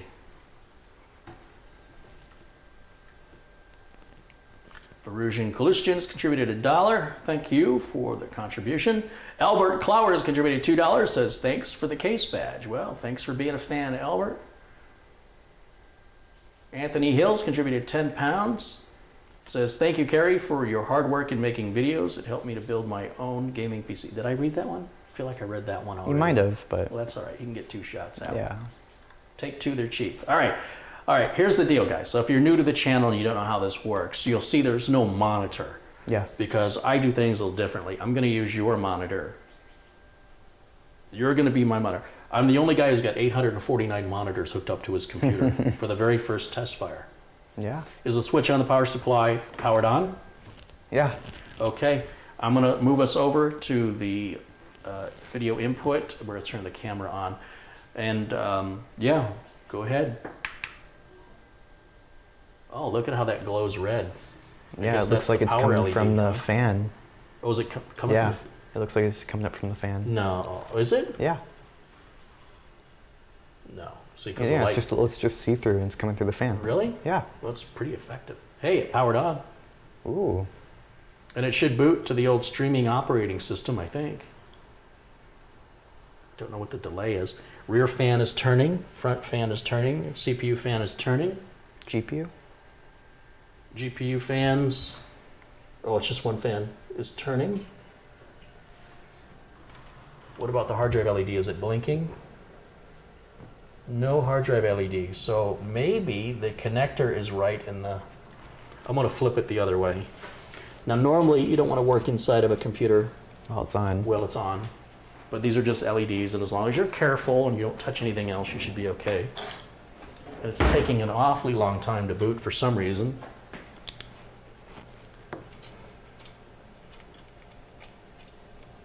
Yeah, it looks like the power LED. Where's my power LED?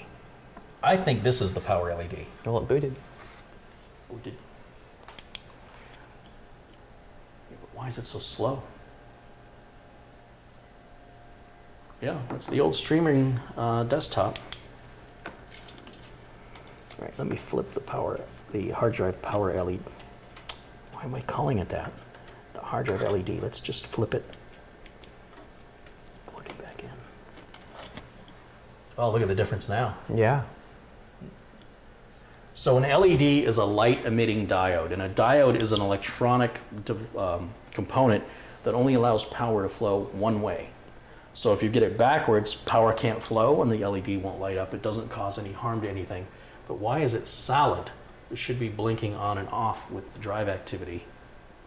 Maybe there's no drive activity. Then it should, oh, there it goes, it's Yeah. blinking. But it almost feels backwards. It's like it's on when it's doing nothing. Maybe it's doing something. Shouldn't be. You know what? I'm going to reboot the machine. It should boot faster the second time. I think it was just detecting a bunch of new hardware. I don't know how well I don't know if they can see that at home, but that light is just solid. It's bugging me.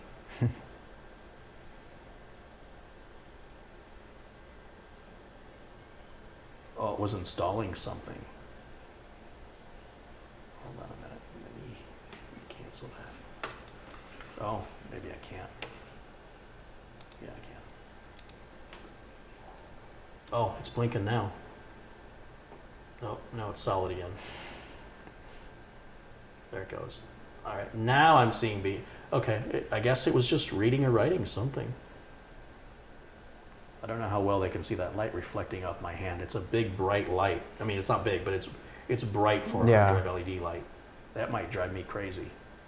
You lost signal for a second. Oh, because the video driver loaded. Yeah. Oh, that's what it was doing. Okay. Okay. And I think this is a 512 gig C drive.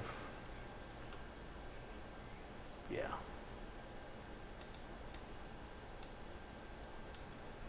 You have a hard drive already installed on there? I have both. Oh, you hooked them both up? Yeah. Man, you were busy. Good job. All right, let me turn this off now.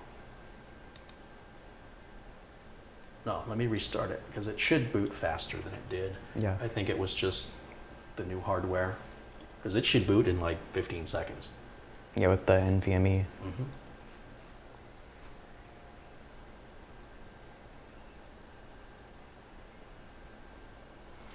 GP Techman says, I once plugged a hard drive in while the PC was running. I got a nasty blue sparks everywhere, and then it shut down. Yeah, if you ever see me emit blue sparks, it's because Darth Vader didn't listen. It's a nerd reference. The Emperor. Yeah. Lightning bolts through his hands. Tough crowd.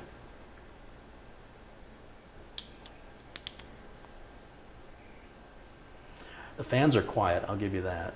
It is taking a while to boot, but you know what? Who cares? I'm trying to...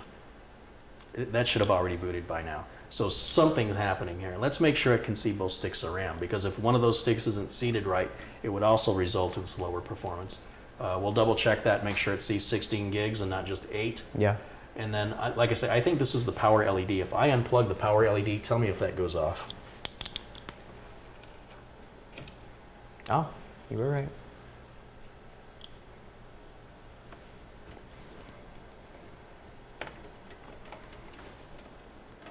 Yep. Interesting power LED design. So it makes the top, like there's a red circle around the top, and then it lights up that red stripe. And then when you plug in that Molex connector, this will light up in red. So we see in red. Yeah. And the AMD heatsink is red too. It's Is too it? bad that you come around and look. It's too bad your this isn't red. Yeah, well, red See and how green that's works. all color matched. Black and red are my favorite color combination. Sean Baxter's contributed £5. Keep the advice and builds coming, Carey. Love your channel. Well, thank you, Sean. Is Sean a moderator? Yes, he is. Very good. Okay. So now we're going to check the RAM. Oh yeah, I completely forgot.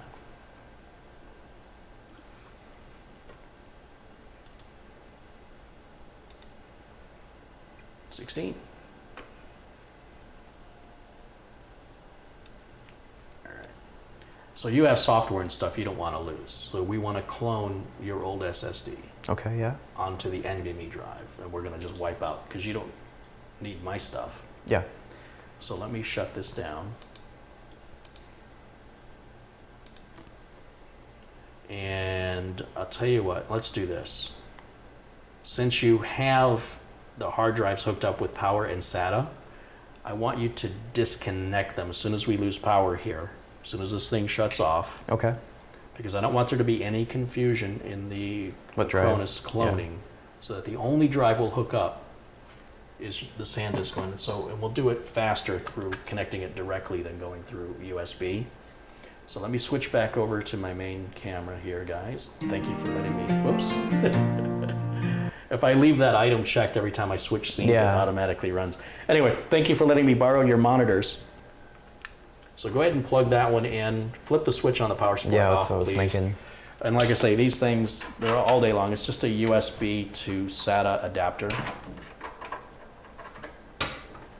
And I'll make sure I add a link to one, and it'll be a future quick tips video that'll be coming up on that too. RM has contributed $10. Great stream, love from Tennessee. Thank you, RM. Thank you for supporting the channel. All right, I'm connected. Hard drives are not.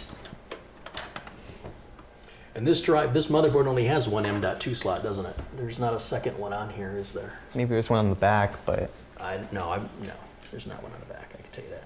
So there's, yeah, just the one. So we don't have to worry about whether or not we've got it in the right M.2 slot because there is only one. All right, so you've plugged in the SSD, your SSD, unplugged the hard drive. both hard drives, and again, you didn't have to unplug both cables, but as long as they're unplugged. This is the Acronis boot disk. And just plug it in anywhere back here. That's all we need to do. And then flip the switch back on. I just did, so. And then we'll go back over to the video capture. Oh, F12. You did that too quick.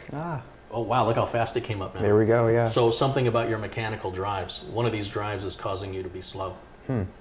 We'll figure that out in a minute, but that answers that.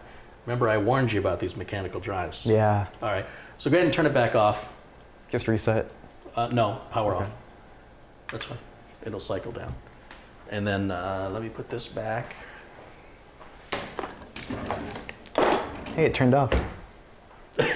When we rebuilt his computer last time, he said when I hit power off, everything shuts down. But then the computer just stays running with the screen saying what, shutting down or something? Nothing. Or just goes it's blank. off, yeah. So the screen goes blank, but the power LEDs keeps are running. on, yeah. So I'm like, well, you probably have to reinstall Windows to fix that. I was hopeful that when the update came out for Windows, the 1809, that basically it's like a reinstall. It would fix it, and it didn't. So I was like, I don't know, maybe something flaky on the board, but I never had that problem. I'm still not able to hit F12 fast enough. That's how fast that thing's That's moving. funny. Yeah, just go ahead and hit it again. I'm going to try for delete. Go ahead and turn it back on. Is it F2 or F12? F12. But I'm going to hit delete and go into the BIOS this time. I'm going to just start pressing it early. And if this still won't get me in, then I'll just do it through Windows. Yeah. Wow. What a difference. Yeah. Wow. Okay, so what I'm going to do, and this is a good lesson for everybody anyway. If you ever want to boot in from a USB device in Windows 10, you go to your gear icon there, and we go to, I got to make this screen bigger here so I can see. I think it's update and security, and you go to recovery, and advanced startup, restart now, which is kind of a lie because it's actually not restarting right now. Yeah. And it says, do you want to continue, or the restart, or do you want to use a device? I want to use a device. And I want to use the UEFI removable device. That'll be the Thumb flash drive. Yeah. And it should now just automatically boot to the flash drive without me having to do anything.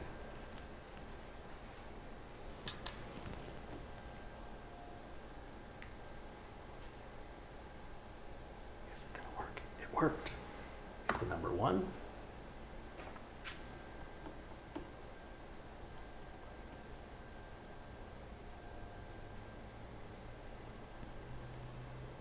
So with this example of using a Cronus True Image, we're going to go from a 2.5-inch SSD to an installed NVMe drive. The NVMe drive already has data on it. We're going to overwrite that. It's very important you get the direction right. Yeah. Because if you get it wrong, there's no go-backsies unless you made a backup. And a Cronus is generally used for making a backup, but in this case, we're going to use it to make a clone. So we go under the menuing system here, under Tools and Utilities, Clone Disk, and we're going to leave it to automatic. It's going to resize the partitions automatically. The source disk, you'll see we've got 3 choices. Yeah. Notice that disk 2 is only 1.85 gig. It's That's probably the flash drive. Yeah. Right. So we want the source drive to be the SanDisk drive. So if you have drives of the same size, you look for the manufacturer to tell them apart. Yeah. Don't guess. There's no undoing this. If you get the direction backwards, you're done. So the source disk will be disk 1, and we hit next.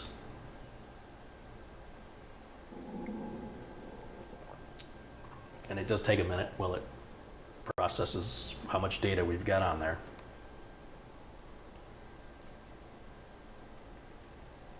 Destination will be disk 3. This is what it's going to look like when it's done. Okay. Hit next. It's warning us that that drive has data on it. Obviously, we've just booted to it, but that's okay. I don't need it anymore, so I click OK. Oh, this is what it looks like now, the destination. Yeah. And then this is what it's going to look like when we're done. Okay. So look at all that free space you're going to have. And for some reason, it moves the partition to the end. I don't know why it's doing that, but Cronus knows what it's doing. So I'm going to hit Proceed. And it should happen relatively fast. We're going to be moving about over 200 gigs of data anyway. Yeah. And you'd be surprised how fast that moves on a modern computer. It says it's going to take 5 minutes, but don't believe it.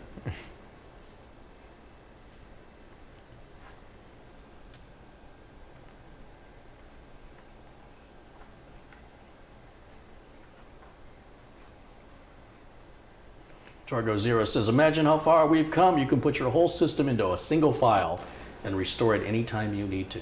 Yeah, and it's been that way for about 15 years. No, longer than 15 years. I've been doing that since 1995, I think.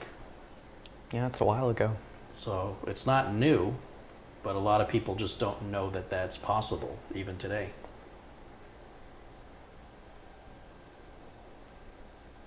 Now, when this boots, it's going to detect all sorts of new drivers going from your previous motherboard, which was Intel, to the AMD board. So we want to go ahead and let that process. And then we'll want to go onto the Add Remove Programs. I keep calling it that from Windows XP days. But we go to the Apps section and uninstall the sound driver, or network card driver, anything that was specific to your old board. And then we'll go to the website. This is a gigabyte. What is this? AX370 Gaming. I should have the box for that. Yeah, it's the wrong box, ain't it? That's an X470. This is a 370. Let me see if I've got a box for it. I should.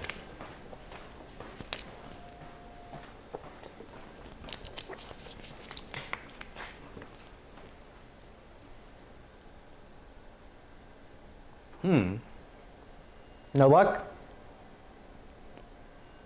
Oh, I found it.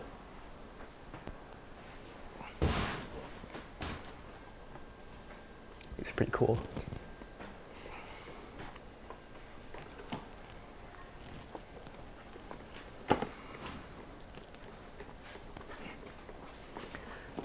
I'm resting an older board on it, which could be a giveaway here for somebody. This is the board of the box. You know what? I'll take this box. What did this go to? I don't know, but I'm going to put this one in here.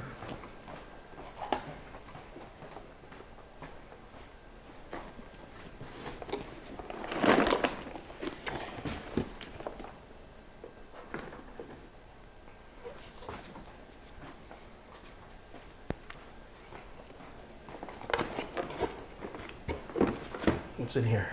Anything good? Something. Oh, SATA cables. More SATA cables. Fan adapters. Card reader. Let's see. So this can stay. Oh, is that a sticker? Oh no, that's the capture card. Oh, I don't get a sticker? Yeah, there might be a sticker in there. I don't know.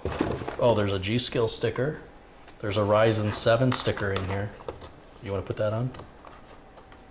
Or no? I'll take it. And there's this Gigabyte. Nice. People probably can't see it, it's too small. Yeah. But these fan things could probably go. This can go. I don't think you want any of that, do you? I don't even know what those are. This goes into the fans instead of screws. So that they don't make noise and vibrate. And rattle, yeah. A pain in the butt. And then these are screws for fans. There, now you got a nice clean. This can all go to the streaming. Actually, that's all trash as far as I know. Everything else, all your stickers and everything can go in there. And let's see.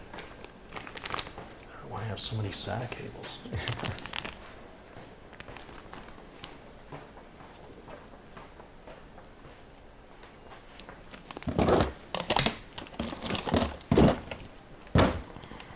Well, listen, if you ever need SATA cables, you know who to call. Yeah.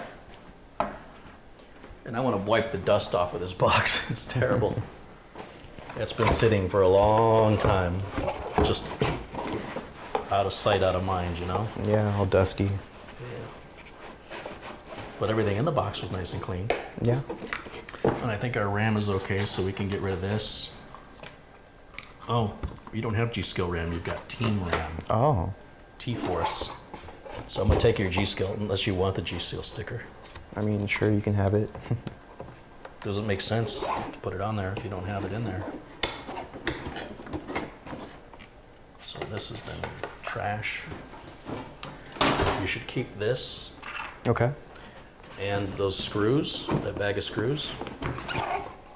Which, This oh, right that here. bag, yeah. Go ahead and zip, close it. And I would, what do these screws go to? Oh. Jeez. Did that- Oh, the SSD. Oh, this goes to the Corsair case. Okay. Can I throw this away, please? Please? Well, I mean, I might need It's it. your case. You Yeah. can, it's yours. I would throw it away.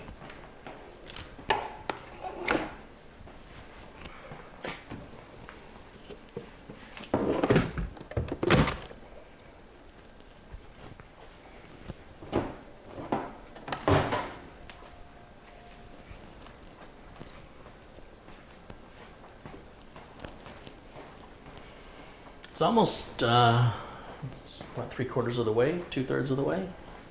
What, gotta do cable? Oh, you Oh, want your you're talking RIOTORO instructions in Spanish? Yeah. Where's the other one? I think you threw that. Oh, it's over here. There you go. Who knows, might be something good on here. Good read Yeah. in Spanish.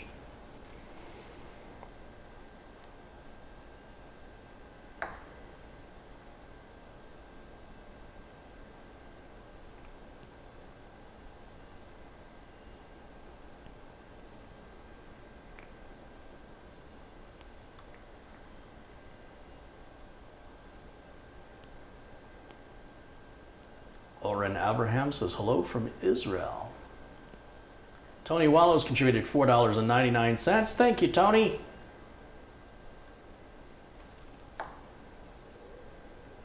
Meric needs 1 drive instead of 2 for storage. Where do you work again? Oh, he's too young. He doesn't have a job. So he gets what he gets. You know?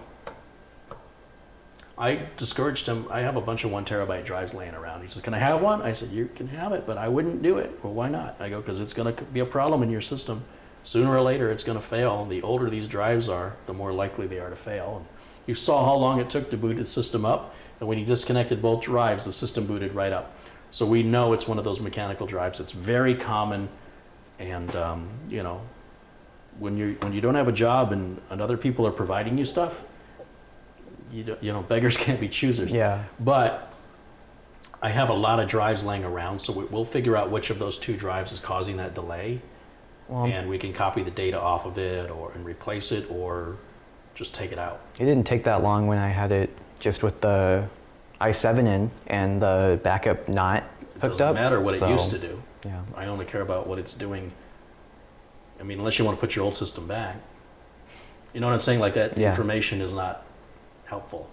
And all I can tell you is when you use these, like I say, the reason I've got so many of them is I won't even use them. I will give them away and say, here, you can have this. It's better than nothing. But I wouldn't rely on it. Yeah. Because, as I say, the older the drives are, the more likely they are to fail. And I've never seen a failed SSD. Never seen it. So I'd like to see the hard drives go away. I will say that Seagate is working on, they expect to hit 100 terabyte mechanical storage by 2025, I think. A lot of storage.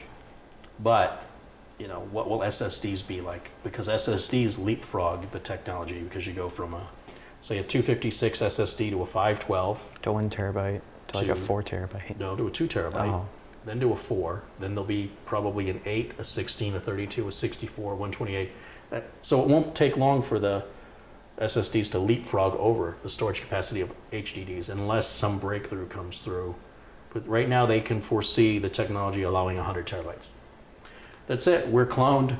All right. So I'm going to go ahead and click OK on. In fact, I don't really have to do anything other than hit the switch on the back of the power supply. We don't need to exit gracefully. There's no data loss to worry about here. So I'm going to hit the switch on the back of the power supply. I'm going to remove the Acronis boot USB stick. Should I remove this? Yeah, go ahead and take your original SSD off. And don't hook up any of the hard drives just yet. Okay. Because we're going to make sure that this boots up first and let it auto-detect the drivers and whatnot. All right. Here we go.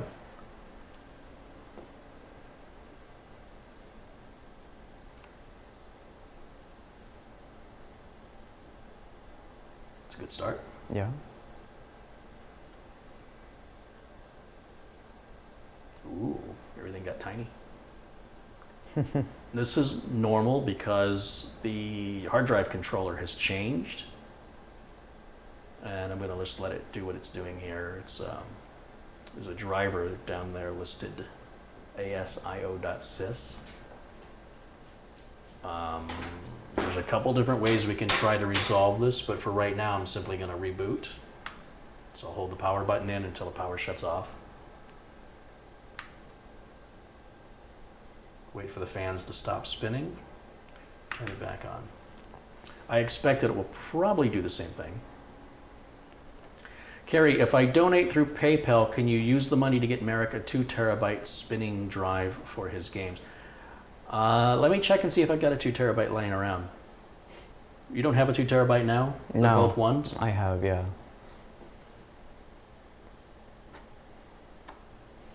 Look at, see how magical Windows 10 is? Yeah. It fixed the error on its own. Oh, spoke too Never soon. mind. Same system, same file, this ASIO.sys. Maybe We're probably just going to have to restart go again. into safe mode Oh. and Okay. uninstall. Maybe it's an as media driver, perhaps. I'm not sure what that file is. It's not a game over situation. It's Yeah, I know. all right. Just so you're not worried. You're not bothered. I'm not bothered. Let me hit F8 a bunch of times and see if I can get into safe mode. repair, I don't want to do that either. Escape equals UEFI firmware, enter equals OS selection. Or does it? Do you want this one? No. Okay.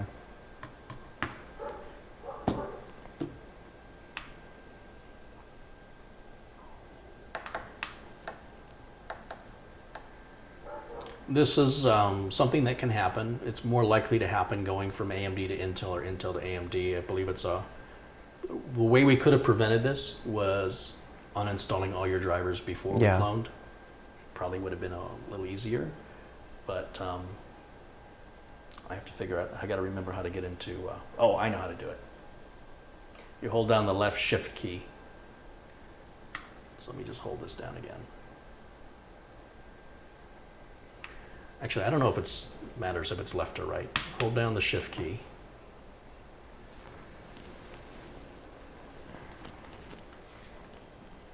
Just keep holding it down.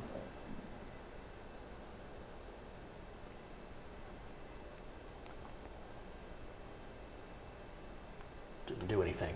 Let me hold down the right shift key.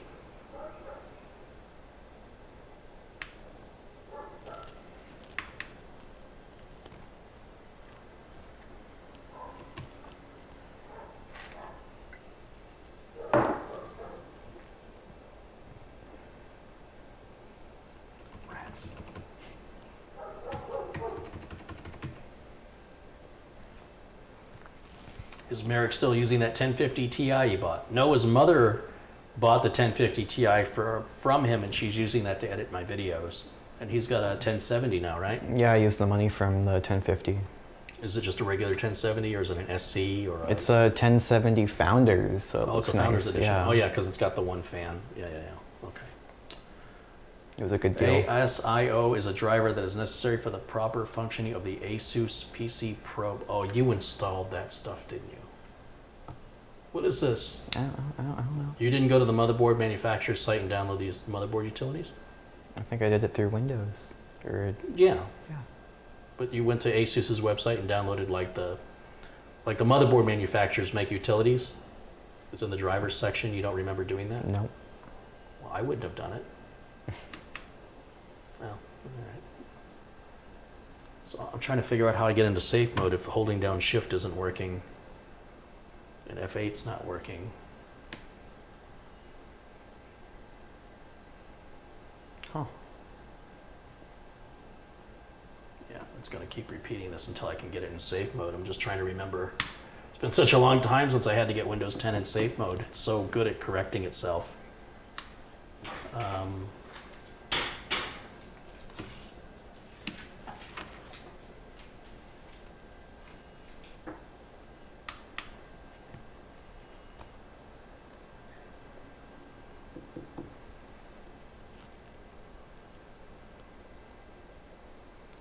Yes, Meric is my sister's son.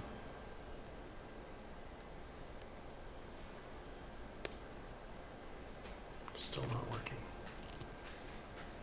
F12 is not going to get me in safe mode. F12 is for boot options.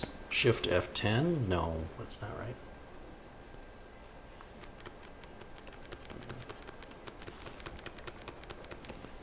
Everybody's saying F12 at boot, but F12 is for boot options. I mean, you can boot in the safe mode from that, right? I don't think so. I think it. Let me try it. It's not even taking F12. It's booting so quickly.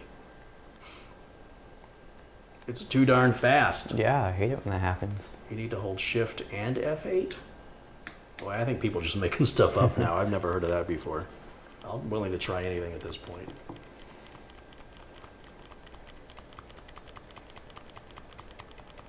This person just wrote escape. I can guarantee escape is not used, so they're just making stuff up. Now, how did we get that far? Oh. You pressed a button. No, because it hadn't loaded that driver yet.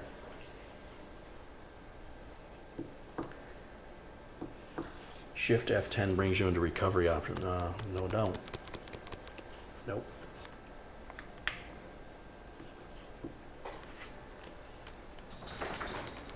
What's up, Lyle? You want to fix this computer for me? I'll give you a cookie if you do. What does that say?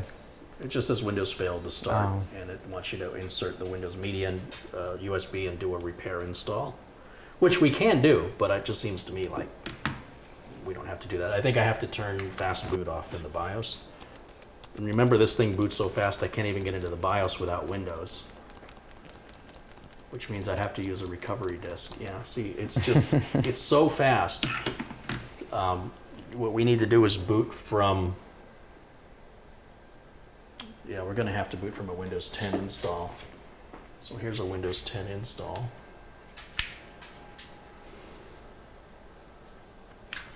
But again, I'm not quite sure how we're gonna get it to boot to that, since none of the keys are taking effect. Yeah, I'm kind of stuck on this now. Let's see, let's give the dogs a cookie. You guys want cookie?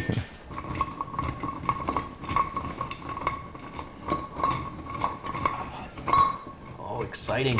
It's so exciting because it's cookie time. Cookies.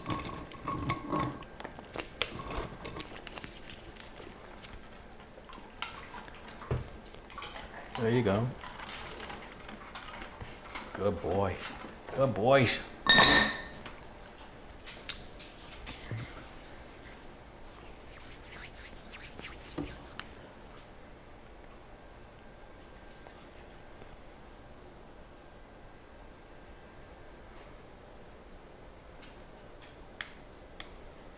Yeah, holding the shift key down isn't working because we're not in Windows. If you're in Windows and you hold down shift and go to restart, Yeah. it'll boot into safe mode. But because we can't even get into Windows, we're just getting this option here. And then we, let's see, can we get into the firmware? Can't get into the firmware.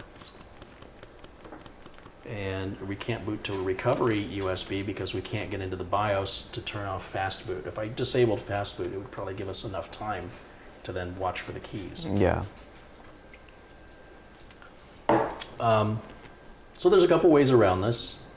One would be to pull the NVMe drive out, and then it would only be able to boot to the USB flash drive, or nothing, which would lead us into the BIOS, disable fast boot, Yeah. and then put the NVMe drive. But there's got to be another faster, easier way.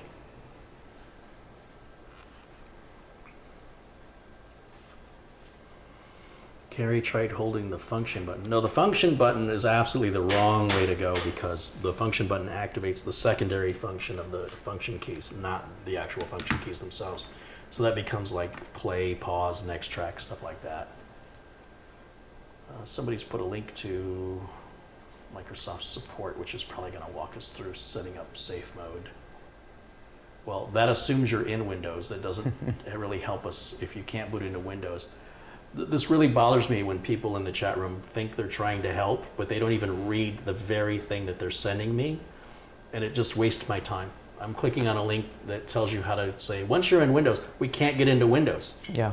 So sending me instructions from within Windows just wasted my time and distracted me from focusing. So people trying to help can be the biggest pain in the butt. Have you ever heard the expression, too many cooks in the kitchen?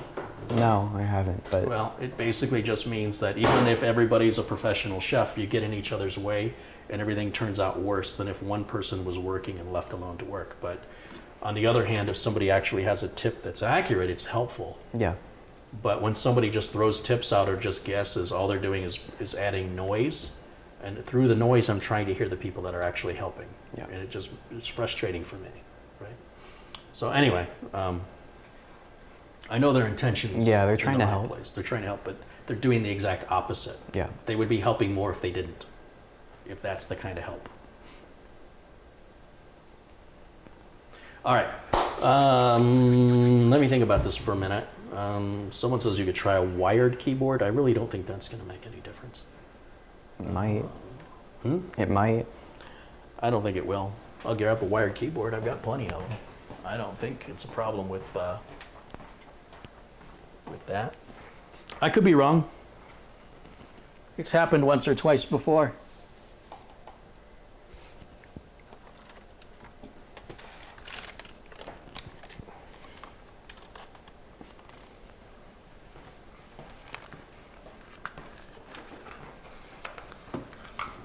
Let's see what happens.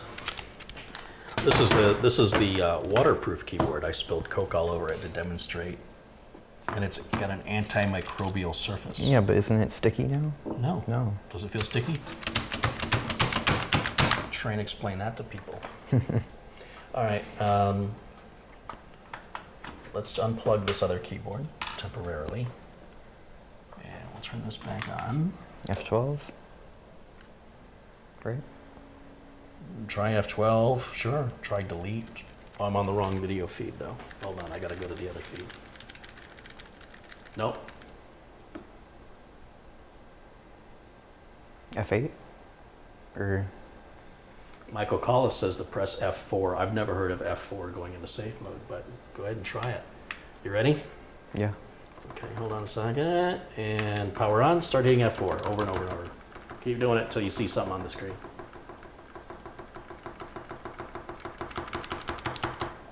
Nope. See? Wired keyboard, wireless keyboard, that makes no difference at all.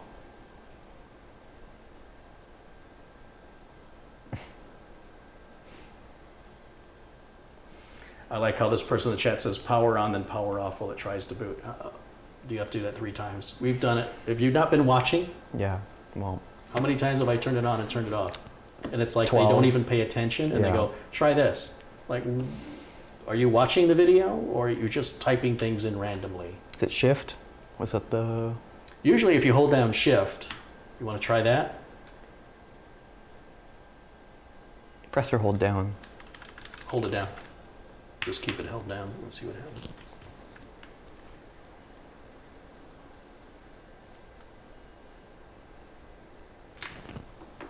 Yeah, and so it wants to, because the NVMe drive is bootable, Yeah. it's going to boot to that first.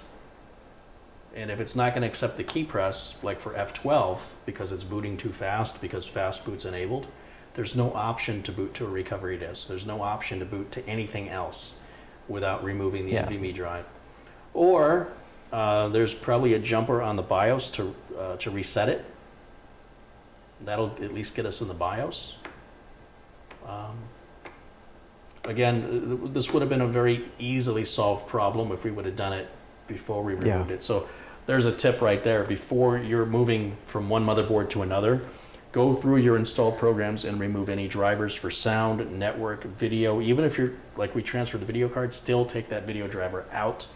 And then along with any specific motherboard utilities, even be a good idea to remove the antivirus too.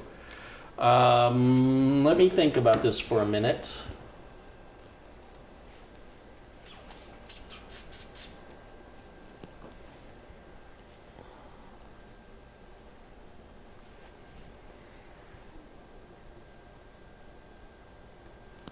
I don't see a jumper. There's no button or... No. But there's got to be a jumper on here somewhere for it. I have to get my flashlight.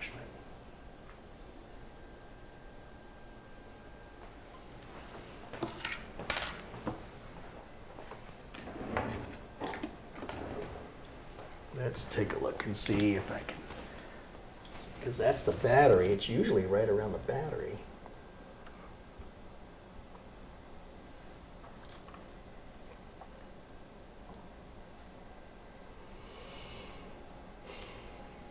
But I don't see it on this board at all.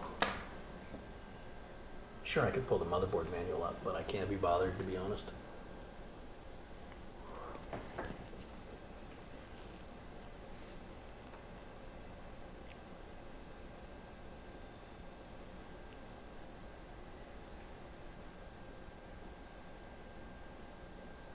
Oh, I see it. It's over here. All right. I need something to short it out with, though. Screwdriver?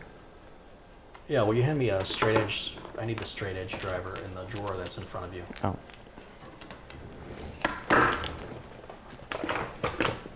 That ought to do it. This ought to do it. Oh. Right there. That ought to short it out. 1, 2, 3. Whoops. Well, let's see if that did it or not. Probably. I don't know. We'll find out here in a minute.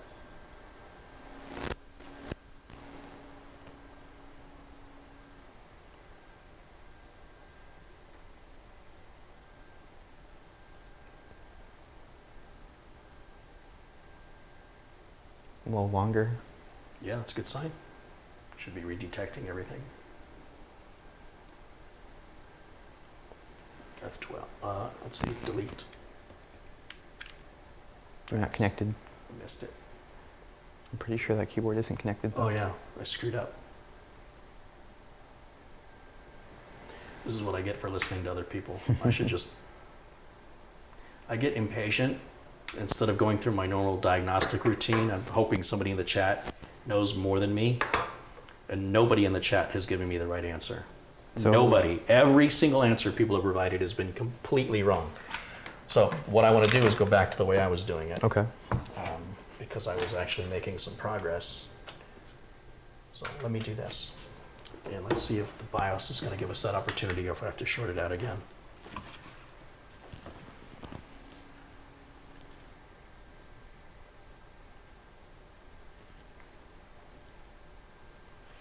I just did it twice.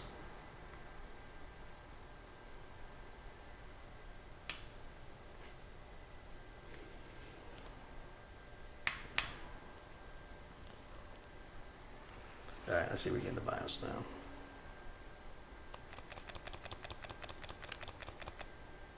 Much better, much better. Okay. And then let's boot to, let's see if there's a way I can boot into safe mode on this now. Maybe it'll do it now. Hold on, let's see.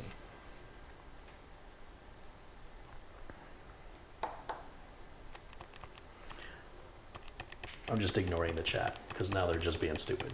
I think people are starting to do it on purpose now. It's ridiculous.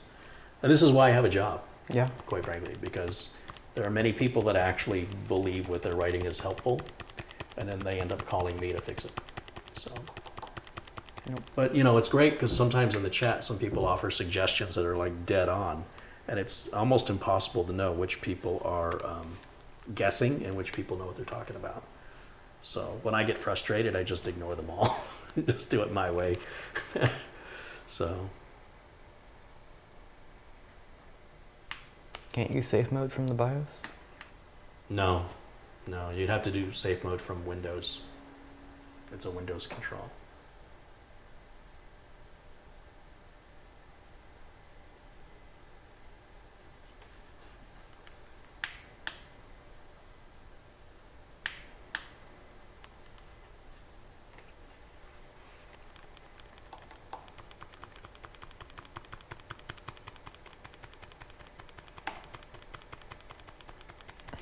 Yeah, nothing's working.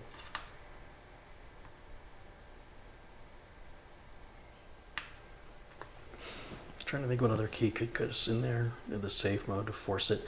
It's a typical with Windows, previous versions of Windows, this was easier, and it's just so rare that I have to ever get into safe mode. I can't remember how I do it.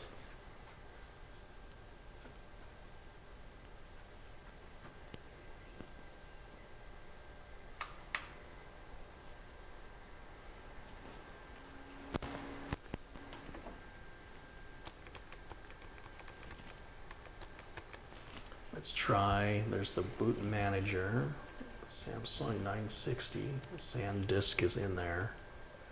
So let's boot to the SanDisk, which is the Windows repair disk.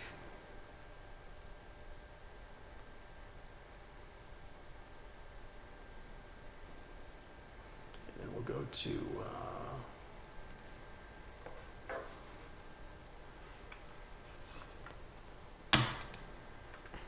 next.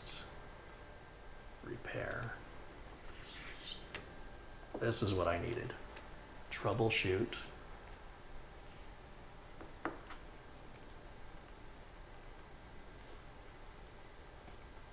It's not startup repair. I'm trying to remember where safe mode is in here. Not the command prompt. Not updates.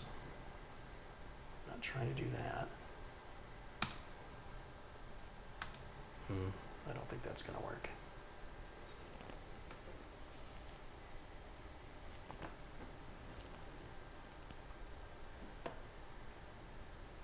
Well, obviously that's not going to be what we need here. Yeah.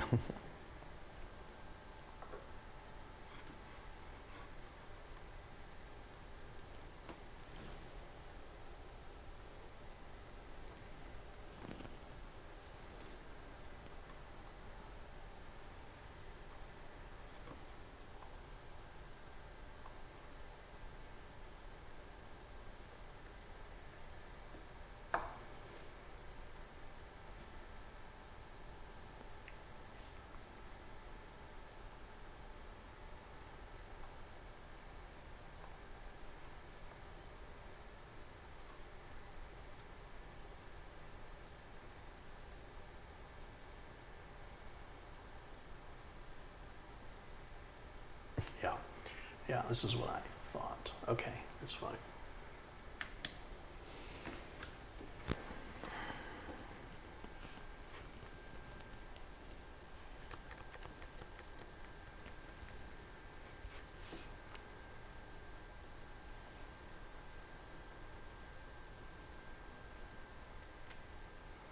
Let's go back to SanDisk Extreme.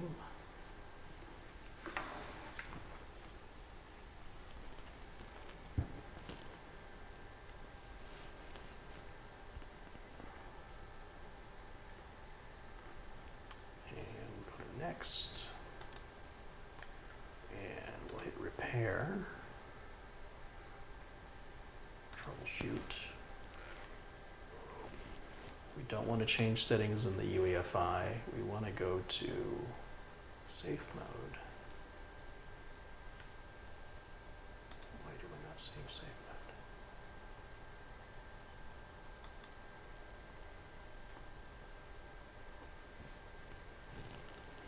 Oh, GeoSam's got a good suggestion there. Go to the command prompt. Let's try that.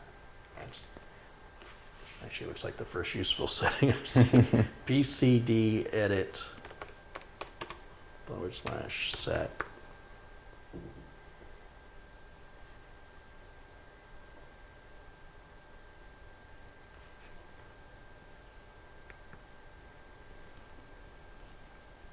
Not quite sure what the rest of the command is there. I can look it up real quick. Let's see.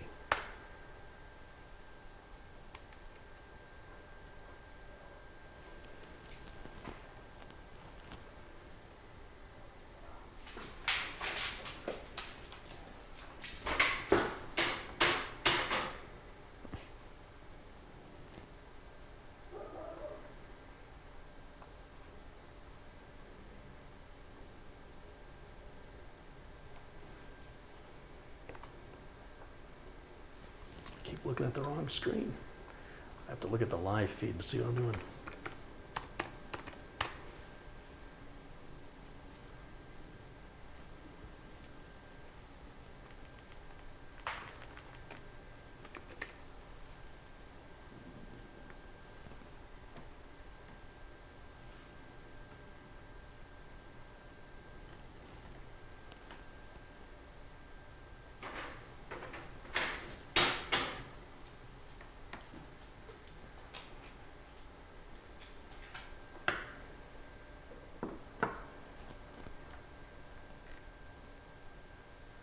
I don't see safe mode as an option.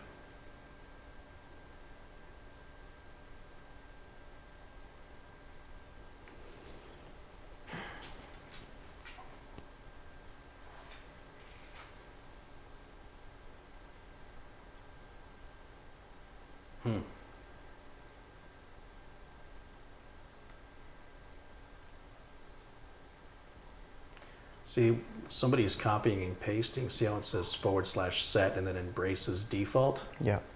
I'm sure that's not the command. You're supposed to fill in something with the word default. It's like people are just copying and pasting. This is the difference between knowledge and wisdom. Anybody can see something online and copy it and think they're helping. But default is implying that there's a setting in there, embraces.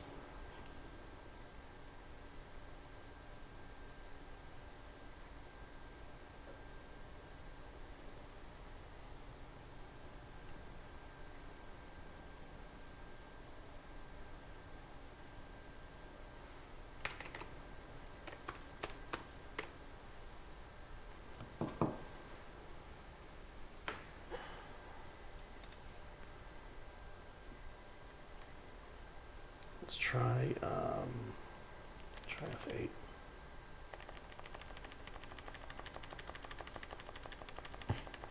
Oh. That is really weird. Oh, well, that part worked. I think you're booting the Windows. Yeah.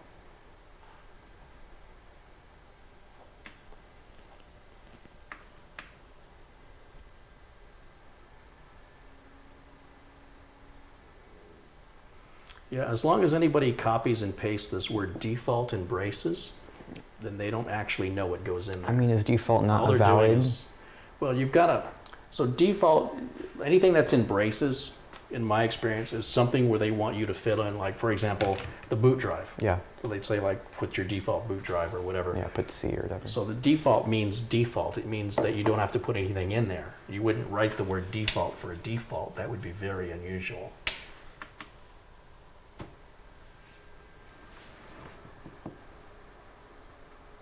So if anybody's going to copy anything with the word default in it, then you're wasting your time.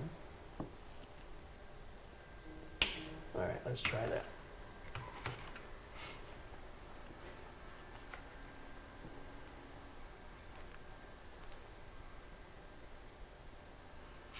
What was I doing? F12? Whoops, missed it again.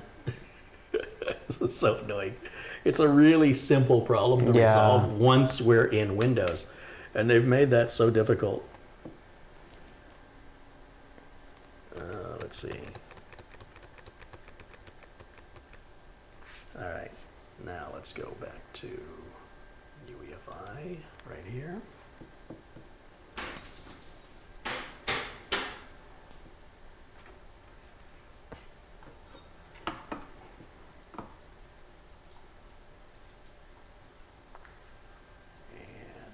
Again.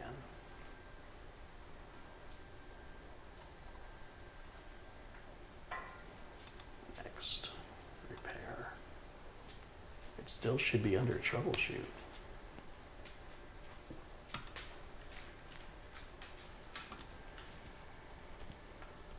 Nope, don't want that. Well, system restore isn't going to work. Uninstall updates is not a problem. Startup repair is not the problem, and UEFI is not the problem. Isn't that interesting? Yeah. It was usually under advanced. Well, we are under advanced.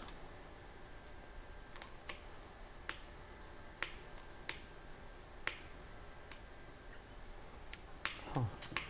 Let me think about this.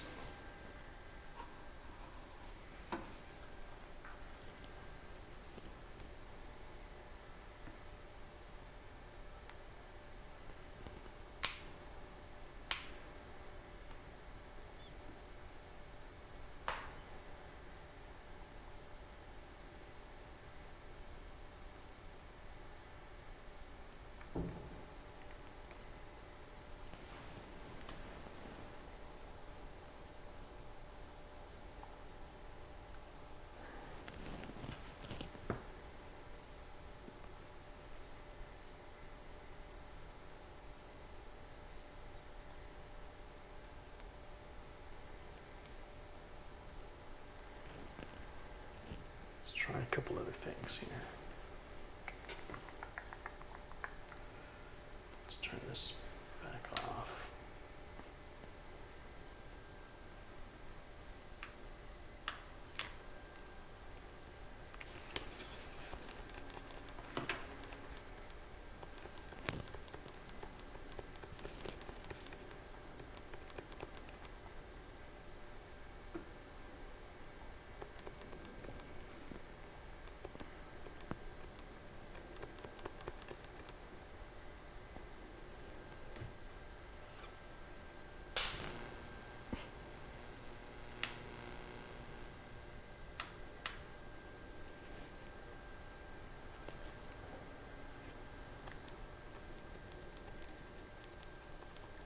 I'm just trying a couple of the function keys just to see what's one of the other ones. Yeah. No, it's not. Urgh.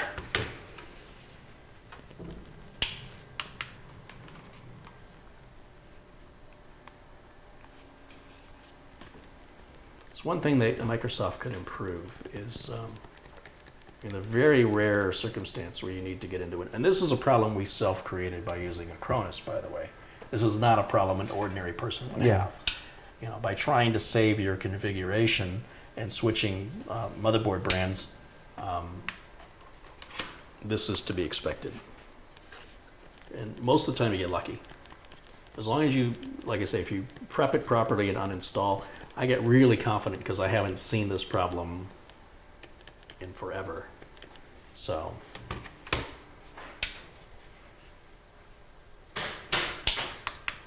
just was optimistic. Yeah, we'll be fine.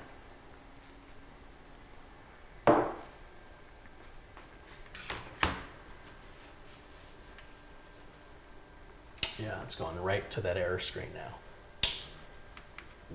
Not even giving us a chance to boot now. I've made it worse. I still consider it progress.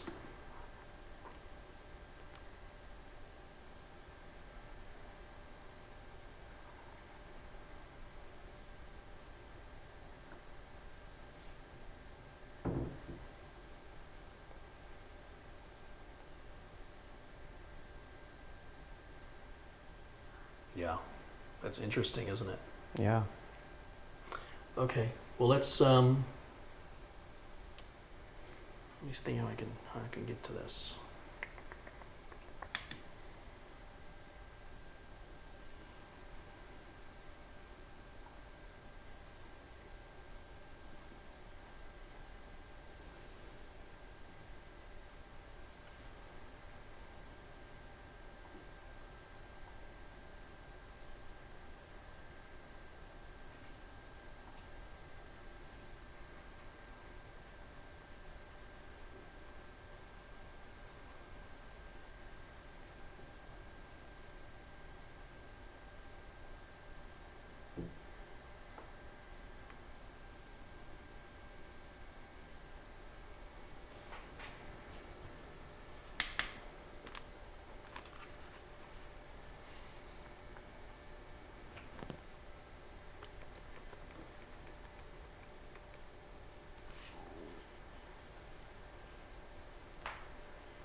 Just feel like there should be an option here for putting in a safe mode, but I guess it doesn't realize Windows is already installed. Like it's offering a repair of Windows, but nothing's wrong with Windows.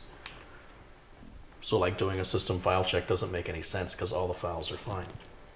What we've got is a piece of software that's loading a driver for a piece of hardware we no longer have, and it's loading it at startup, and so we have to get the machine back into at least to a safe mode so we can get into the program section to uninstall. So, and there's just a lot of people in chat that are very impatient and think they know everything. And I wish I could bring each of them in and give them each a turn to let them embarrass themselves live on camera to see how quickly they would be offering up their suggestions next time.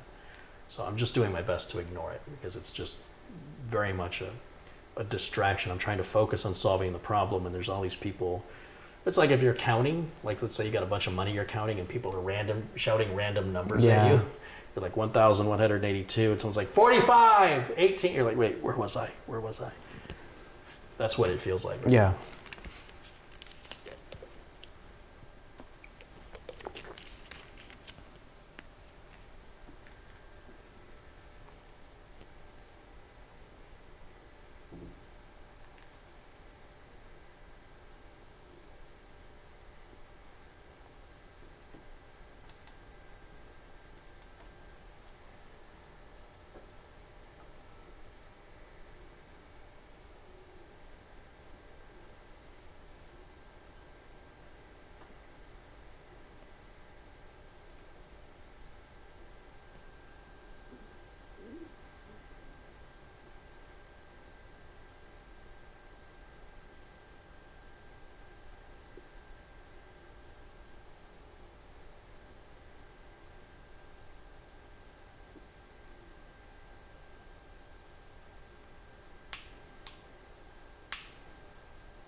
Do we have, which drive is this? Is probably the flash drive. I'm not that.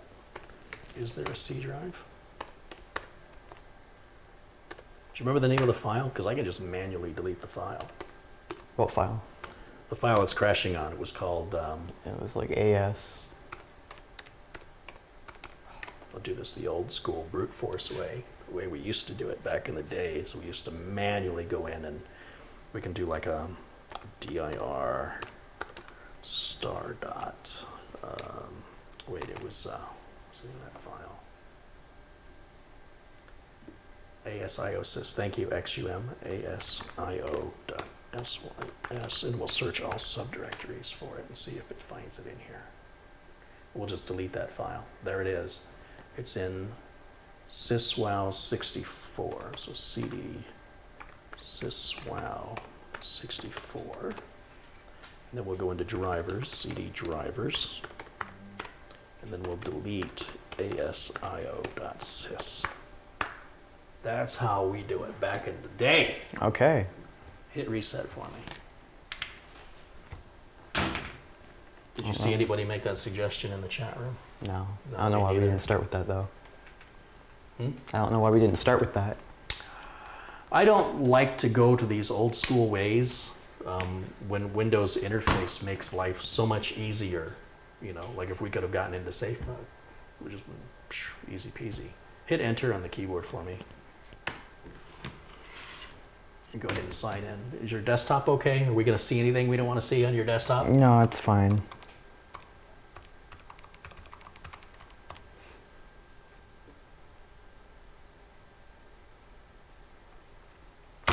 Wow, look at all that stuff. Lots of stuff. People wonder why, you know, in the chat, they're like, this guy doesn't listen to people. Yeah, now we see why. Yeah. Well, it works, apparently. Okay, so everything's up and running now. So we need to go into your control panel and start removing some stuff now. Left click or, oh. We're gonna go under apps.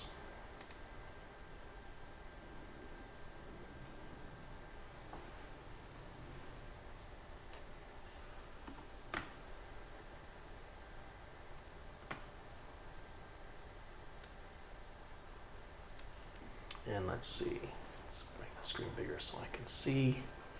All right, what do we got in here? A lot of crap. Just looking for any drivers to uninstall here. There's that ASIO for all. That's what it is. Do you know what that is? I can't even see that far. It's called ASIO for all. It was installed on the 1st of December. I wonder what I did on the 1st of December. Well, I'm uninstalling it. Yeah, sure. Whatever it is, I'm uninstalling it. Get rid of that thing. See, Audacity, that's fine. Backup and sync is fine. Calculator's fine.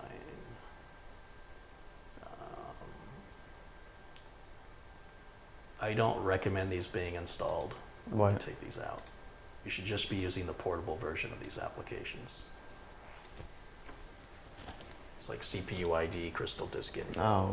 that stuff. You should not be installing this stuff. Run the portable version because you're several versions behind. Well, I haven't used it since. Yeah, that's why you don't install it. I'm telling you, it'll come back to bite you on the butt when you get a Windows update. It's not compatible with it, or a piece of software updates, and the whole system crashes, and you're there trying to figure out why because you have a piece of software that you haven't used. In fact, it's a good idea just as general house cleaning to go through your programs, and if there's something you haven't used in a few months, take it out, just to avoid problems. Well, what just happened? Video driver must be loading. Yeah. Fallout. Game bar. Oh, that's fine. That's fine. That's fine. That's fine. Are you hooking an LG phone up to this? What's going on here? Well, I mean, I did have this computer when I had my LG. So yeah, you can get rid of it. This is why, so this is what happens, and this is what causes computer problems. People take stuff and add it all the time, but they don't take stuff out. It'd be like if you never took your garbage out. It would just overflow until it eventually became a problem. Yeah, but I forgot about No, my, that's why my I'm LG saying stuff. people, it's a good habit to get into if you're, just to go into your apps of your control panel periodically and look for anything you don't use anymore or you haven't used in a long time. And if there's a portable version of an app, then you should always be using the portable version so you don't find yourself in that situation. But these are the kinds of drivers that'll cause you all kinds of headaches. These mobile phone drivers, I have had to diagnose systems that these drivers cause blue screens and all kinds of problems. Maybe not these specific ones, Yeah. but just in general. So I'm just trying to avoid problems. That's all I'm doing here. Just take them out before they become problems.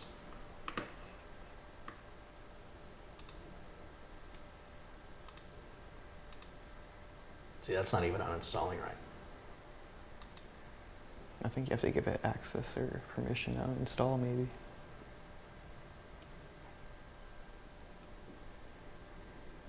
What else do we have? MSI Afterburner? Is that an MSI graphics card? No, it works with Afterburner though. Like MSI advertises that it works with So non-MSI. And you've been using it and it's been Yeah. working? Okay, we'll leave it on there.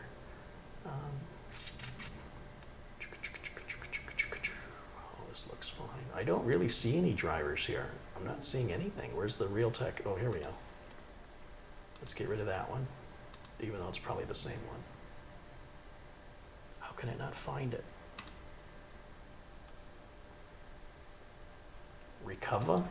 You actually use that? I did when I lost all those files to You were- Windows. So you're done with it now, right? Yeah. Let's take it out. What did you lose files on? It was around the time where No, what did you lose files? everything. What happened? I don't recall hearing anything about this. I could pull it up. I texted you, but So what happened? it showed the drive The system just didn't not boot one day, formatted. or? No, I could boot into Windows. It didn't show my 1 terabyte not formatted. Like it showed it unformatted. Oh. So I got real scared. I gotcha. Yeah. Gotcha. And so what was it? I don't even remember, but Did Recover? Did you actually use it, or? yeah, Oh, and okay. it worked. So All right. Cool. Wireshark. All right. I think we're good now. That all looks much better now.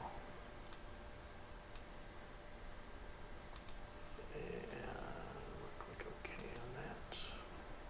And we're going to do a restart here. There we go.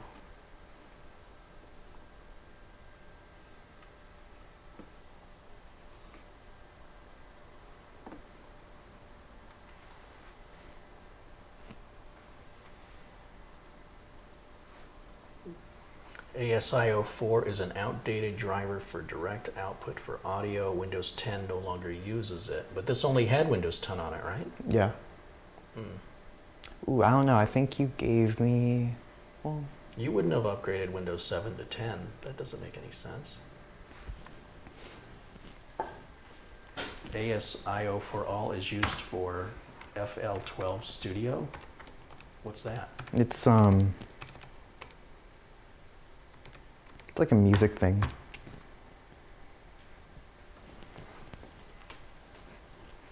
So one of the problems you run into when you try and carry an operating system over that's been in use for some time, like if this was a Windows 7 that was upgraded, you are not going to see the performance out of this that you would see if you did a clean install. Hmm.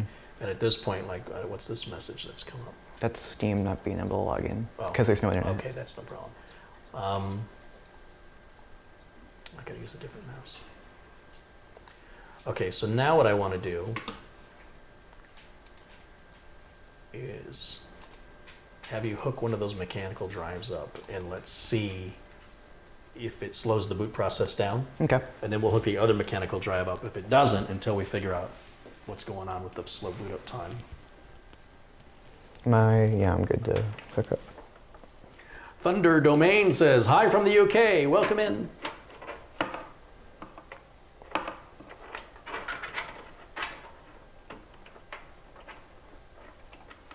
David Rivera says he got his case badge, that's awesome. Welcome in. All right, I'm hooked up. Okay.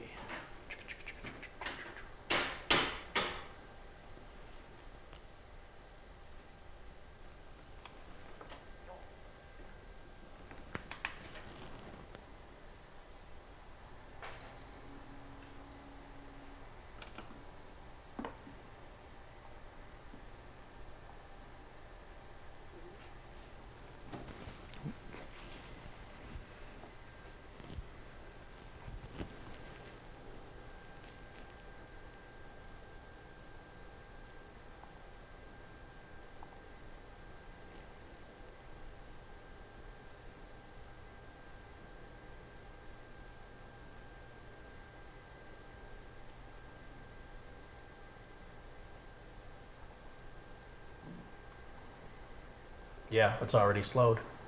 So go ahead and hit the switch on the power supply.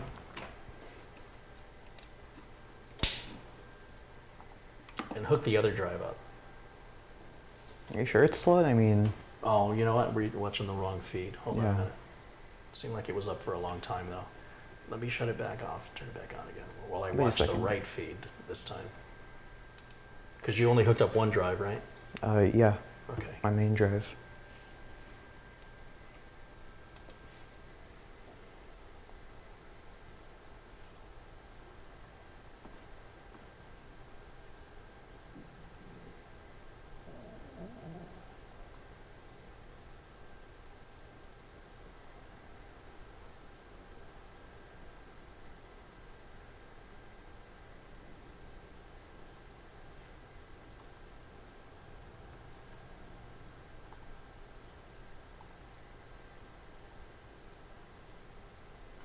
So that did come up okay, huh?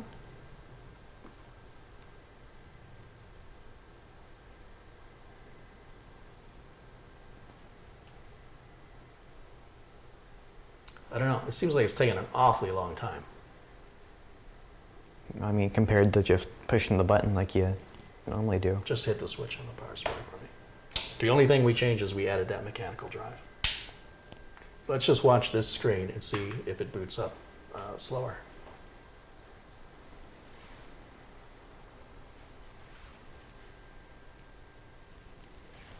This delay right here, Yeah. this shouldn't be happening right now. You should already be in Windows. So I want you to disconnect that drive and hook the other drive up instead. I mean, the other drive doesn't even have anything on it, I don't think. It's not the point. Have we even reached a point of loading Windows to worry about what's on a drive? All we've done is plug the drive in and it's already caused your system to slow down by a significant amount. Well, what do you think makes that happen? Just being a hard drive? Yeah, something about the hard drive is failing. You have to understand, if you understand the way that these work, if you've ever seen the inside of one, Yeah. it doesn't take much. They're very, very delicate and sensitive electronics. So you'll have to replace it. But let's just make sure that we don't have a different issue at hand here. I suspect it's just that one drive. This should, with the other drive hooked up now, I expect to see the boot up normal.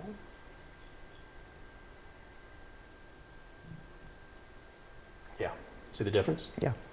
So what we need to do is take everything off of that other drive and copy it onto a different drive. That's funny, because that's the original one. It's kind of funny that the one that you thought wouldn't work is the one that works better. Or boots better, I don't or know. faster. To me, they're equally. I couldn't tell you one is more likely to fail than the other, apart from looking at the dates and saying, well, this one's older, and I would say, well, because it's older, it's more likely to fail. But the reality is, that's all irrelevant, because whatever drive is causing it is the bad one, no matter what the drive says Yeah. or how it looks. So what we need to do, because that's the drive you've got all your stuff on, right? Yeah. Now, we don't need to use a Cronus to copy a drive, only an operating system. So all we have to do is hook another drive up and select all, copy and paste onto a new drive. Okay. So I actually got to make sure that that is the drive that has everything on it, because I don't know for sure. okay. Well, here's the mouse. And let's make the screen bigger.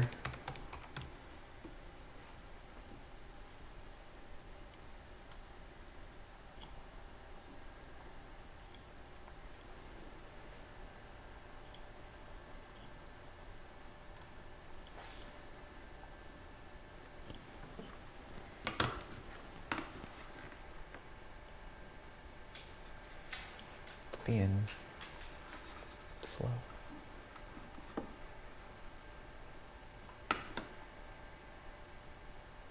See if I can make this full screen. There. Now I should be able to read it. Where's my mouse? Mouse isn't, try a different USB port. Or here, let me just unplug the flash drive. Try it now. Any difference? Oh, it's so fast, that's why.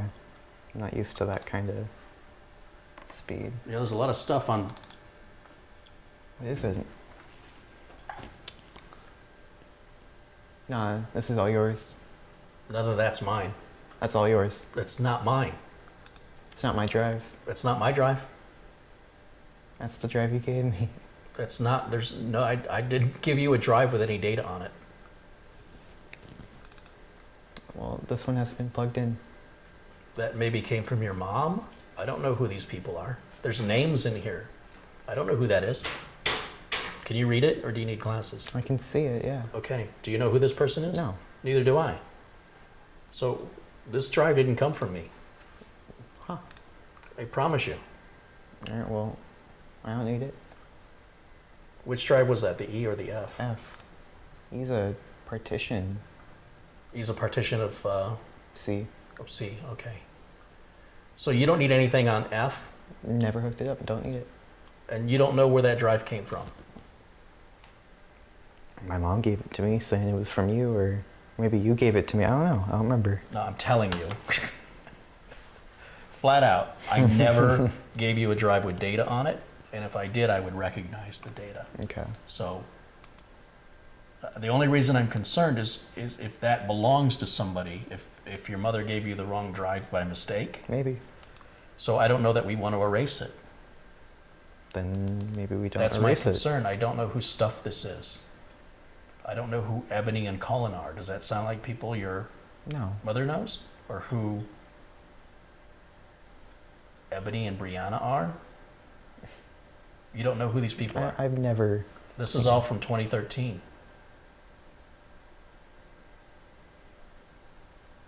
I'm worried about erasing it because neither one of us knows where that's coming from.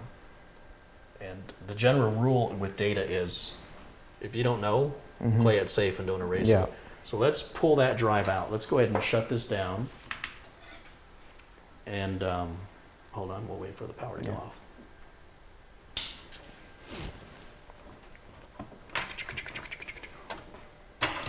You know, it's funny to me because you're sort of nonchalant, like, I don't care, erase it. Somebody else is like, oh my God, where's my stuff? And they're freaking out. Data, this is why I talk to people about backups. I never said erase it. No, I'm just saying that the general attitude is that it's not mine, I don't care. And the person who owns it, that's all they care about. Like, there's nothing more important in the world to them. So that's why I'm very cautious when it comes to people's data. No, I had to like really Did get that make this a on sound here. when you tilted it? What's that noise?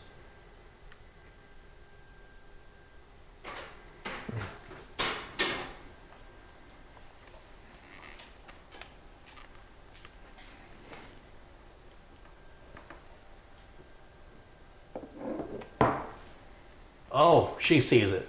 Your mom's in the chat, so she must know who these people are.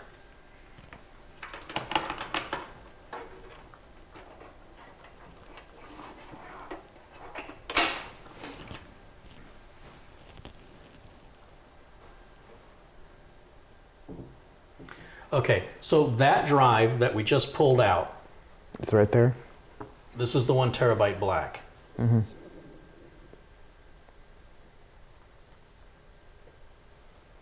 This drive is 8 years old.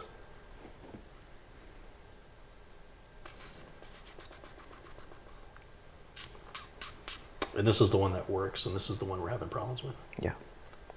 Well, because your mom's in the chat, she must know what this is because she says it's okay to delete it.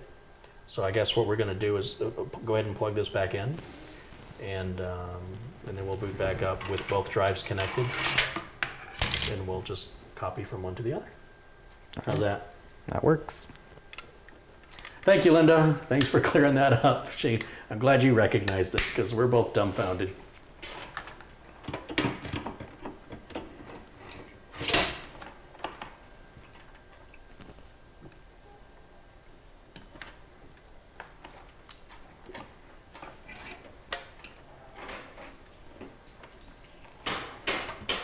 All right. You got both drives plugged in? Only the, oh. You need them pretty both because smart. we're going to copy from one to the other. What's up, Lyle? Lyle dog. Let me get in here real quick. Just put that in there. Thank you. All right. There we go. You ready? give you the mouse. You can go ahead and sign in, and we'll do a format on that drive. Let's go ahead and format Oh, okay, yeah. that drive, and then copy and paste everything from your other drive onto that one. And we just have to wait for this delay. And then once we have that one copied, we shut it back down, take the other one out, and we can smash it with a hammer or something. Shoot it. They have all the desert shooting places shut down for fire hazards. Yeah. And I don't think it's really a fire hazard. I think it's a political thing. So I don't know when they're ever going to open it up, if it'll ever open up again. So Well, I don't know. Tempe canceled their fireworks because it was a yeah, on the dry. day that it rained, they said it was too dry, and the day that it rains the Yeah, whole that's day. funny, yeah.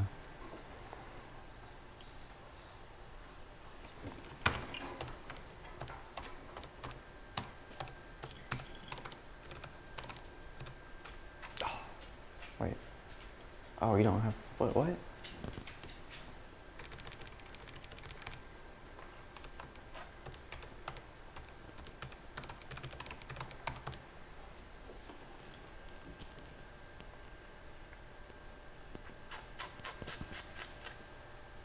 Can you make that bigger? Oh yeah, sorry.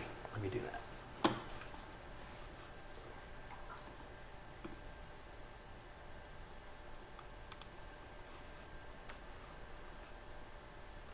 That booted up pretty quick, didn't it? No, it was very No? slow, Oh. very slow.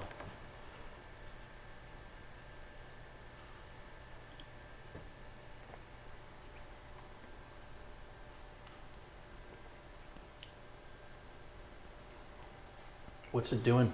I don't know. It's loading something. Did you click on anything? Nope. It doesn't even see anything on Drive F at all.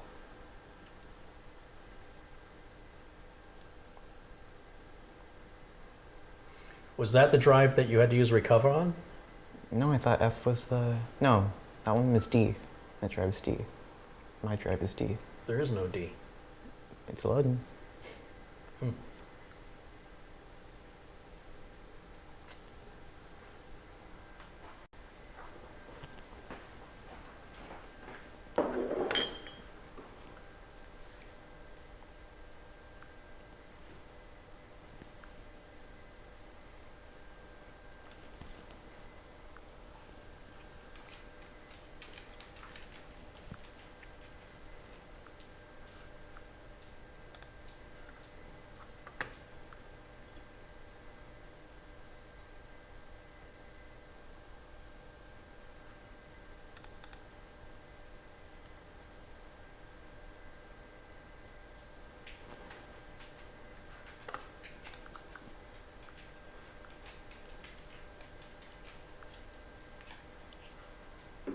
I don't know, it's just being slow now.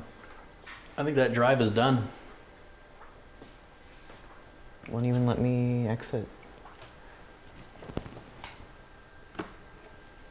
Remember what I told you about these drives, right?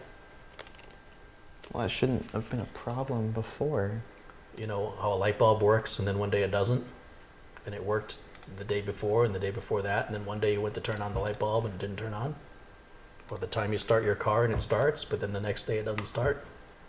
That's, how do you think stuff breaks? That drive is bad. So, I haven't had a problem with it until now. So, well, it's bad. Maybe the ride over was bumpy, or maybe it just picked today to fail, but it's failed. So what you can do, you can, play around with it to try and get the data off of it through either externally, but there is no difference between motherboards. And what you're seeing is the effect of the drive not communicating. can we restart this? You can do whatever you Please. want, sure.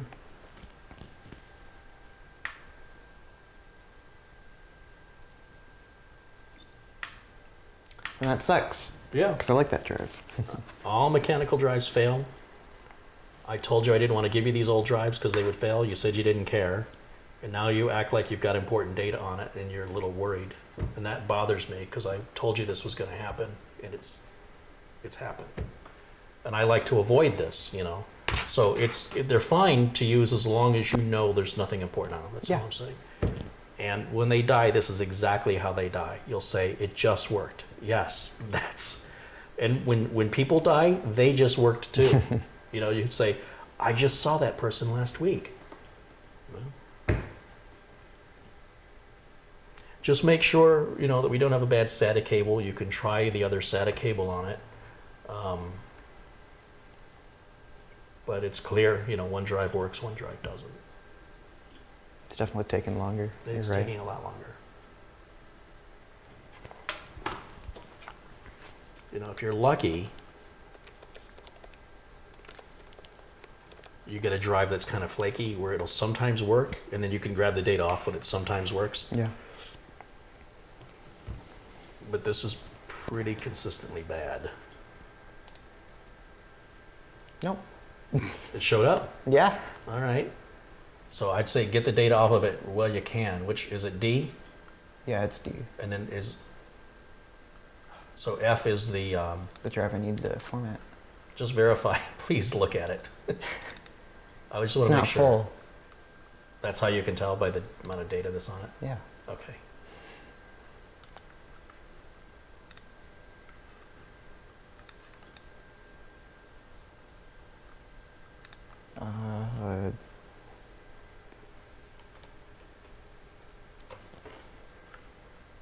Quick format's fine, Yeah, right? yeah, you right. definitely. We'll be here all day if you don't. Yeah.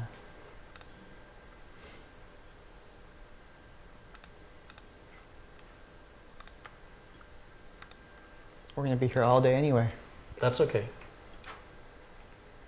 Is that a virus, this last folder? No, it's Okay. not. Okay, it's pretty unusual. I know.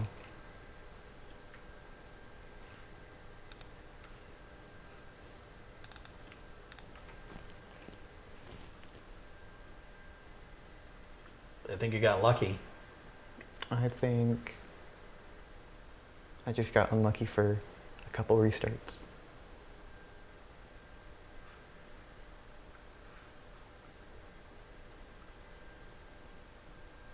It's still causing the system to boot up slowly. That Yeah. drive is failing. I don't know how much life it's got left in it, so. Well, hopefully enough for For this to 800 copy. gigs, yeah. Yeah, I'm sure. I think as long as we don't turn it off again, then we're not rolling the dice. So let me go back to, because this is just going to be a waiting game now.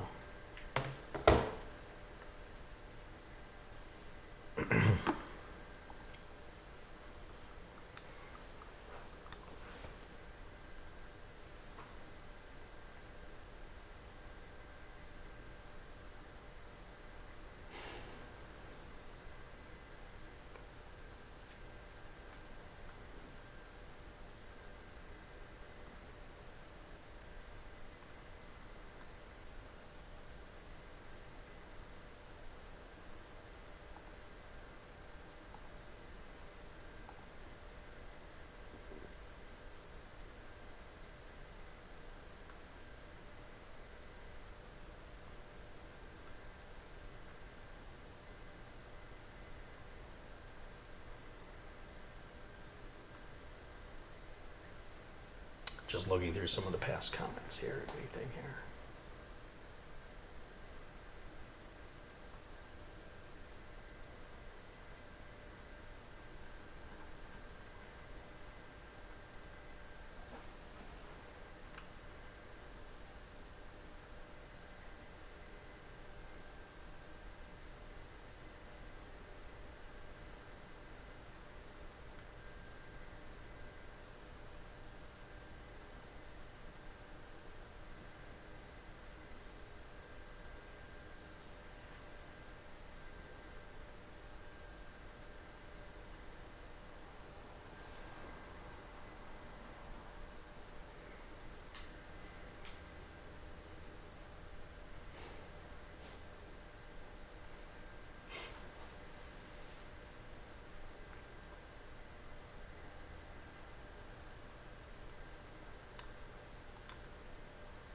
Well, I think we're gonna be here a while. Yeah, it's For that drive. well, it hasn't even started copying yet. Yeah. It's still calculating. That's okay. We might just get something to eat. We might just wrap up the stream and then maybe come back a bit later. if there's time, I'll start again. Otherwise, I'll start back up tomorrow. But you know, the system's running really good. You did a good job building it. We've got some cable management to do, not much. And then we got to get you sorted with another drive. Do you need another drive, another 1 terabyte? Because I mean, I got a bunch of them. I don't need one. I mean, it's not necessary. So you got plenty of space left on this one to keep doing whatever you're doing? Yeah. Room to grow? Oh my God, it's already found half a million items so far. A lot of items. A lot of that's games though, like Just stuff you can re-download again? well, Or are they save games? I like saved data, and then like games have a lot of stuff. Christoph Esch contributed €5. Deleting a file, he says, is like using a sledgehammer. I like the idea of everything else fails, never give in.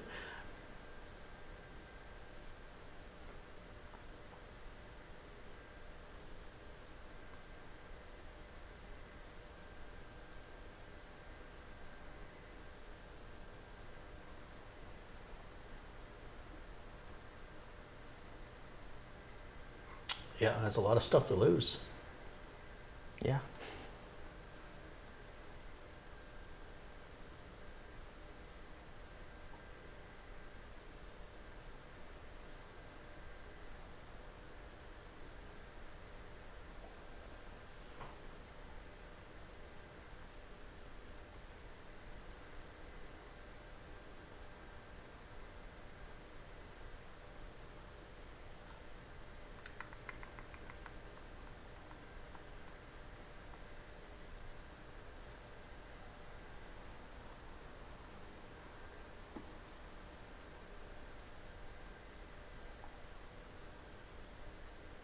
Oh, it's finally copying now. All right. What speed? I can't see that. Yeah, I can't see it either. It's too small. Not good. Oh, It's kind of bouncing blazing around. fast. Takes 4 hours, it says. Yeah, sounds about right. It only sounds right if the drive is failing. Moving that much data on a regular mechanical drive to another mechanical drive should take about an hour. So it's failing. Maybe it's wrong. All right, yeah. It's failing. But that's okay. That's all right. We're getting it swapped out now. This is better that it failed now while you're here than for you to take it home Yeah, and then have it work one day and not work the next day. And then you'll be like, what's going on? And every time you try and figure it out, every time you power it on, there's one less time you've got left to recover it. So I think we got really lucky with this. So, all right. We go back to the main camera because we don't need to see those files transferring. It's boring.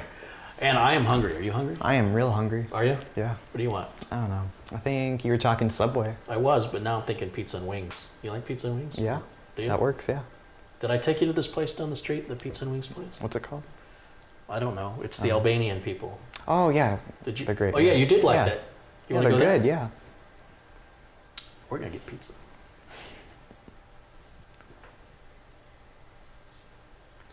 Yeah, all right, guys. Yeah, we're going to let this copy where we go eat, and obviously we're going to end the stream because we've been going for 3.5 hours now. I think that's pretty good for today. We've got 900 people watching. We had a great turnout, and thank you all for watching. Thanks for all the contributions. Let me give a quick shout out to everybody who's contributed during today's stream. Christoph Esch, Tony Wallow, RM, Sean Baxter, Farujan Kalustian, Ron Stewart, Albert Clowers, Anthony Hill, Lockjin, Robert Malovich, Allen, Christoph Esch again, Robert Osborne, Matthew Barnes, Gainsey 95, Tony Wallow again, Ralph Weishar, Jordy Tech Channel, Chris's Tech Channel, Gary Belts, Third Eye Chakra, John Craig, Alan Bedgood again, Tony Wallow again, thanks Tony, Rudy Martin, and Thomas Carter, who started the contributions earlier today. So thank you guys so much. Like I say, you know, the YouTube channel, it just doesn't pay very well to do this full time, but with contributions like that, it certainly makes it possible, and that's what we're shooting for here in 2019, is to try and make a new video every day, at least Monday through Friday, with a few exceptions, because obviously there's some days where I can't film for various reasons, but I'm going to try as much as possible to make a video every weekday throughout 2019 and see if it's possible to make a living from it. We're going to find out this year, that's for sure. So again, thank you to everybody. Thanks to all my friends in the chat. Thanks to my my moderators in blue, my wrenches. Thank you guys for keeping it civil. We had a few challenges in there today, but hopefully that's all been resolved. And oh, and Anthony Wilson just contributed £1.99. Thank you for that. Says, I've learned more from Carey than I did in college. I hear that a lot, which makes me wonder what's going on at college. And what else, what else, what else? I think that's everything. I see Jesse Kirk is in there. Hi, Jesse. Yeah, so I think there's really not much else to film anyway, because at this point, let's say we weren't doing this. Yeah. Filming the cable management's really boring, and there's not much of it to do on this build. And then we put the covers back on it. I mean, oh, and we got to go to the motherboard manufacturer's website and download the drivers and put them in.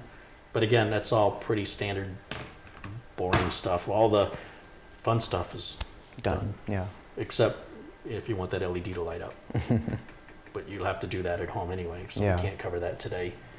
What do you think of the case? I mean, I've torn the case apart with all the critical technical aspects of it, but what do you think of it? Do you like it? You made it clear that you do not like this case, but was I clear? Yeah. There's no fog. I'm not on the fence. I like it. You do like it? I do like it. I mean, look, it's yours. You're the one that has to live with it and look at it every day. So look at it from this angle, because this is what you're going to be staring at. I know, but it's good. I'm happy with it. Good. Okay. I do think the H500 would have been a better case all the way around. I think it's better looking, easier to work on. It was my first pick. And it was your first pick, but I had already built with it, and I wanted to build with something new. So thank you for humoring me. Is it scammer time? I don't know who this is. I'm going to let that go to voicemail because I don't know who it is. Could be a scammer, or it could be, because scammers are now like using, they're spoofing with the same area code and first 3 digits. So it may be legit, or it could be, the only way I know is if they leave a voicemail. So somebody calls me and they're a legitimate person, they don't leave me a voicemail, or somebody that's not in my phone list, I just assume they're a scammer. Yeah. So I hope when people are calling their other people that they leave voicemails, because I'm sure I'm not the only one who does this. And this, I don't know what we're going to do with this. Do you need it? Do you want it? I guess, yeah, but I don't need it, so. Well, I mean, I don't need it either, but it's just not much space, 240 gigs. You know what this would be good in is, like on a computer I give away. Yeah. Because these are like, what, 40 bucks, I think? We'll talk about it. We'll figure something out. Okay, guys, I think that's going to wrap it up. Thank you guys so much again for tuning in. I hope you enjoyed the show. And where's my mouse? Here it is. Just looking one more time through the comments. Nick says the PSU is great, the case is crap. Well, we pulled the power supply from the system he was using. Yeah. And I'll work on, I'll put a link to the original video of the streaming. Oh wait, I don't have that video. So I'll have to link the individual parts in the video later on.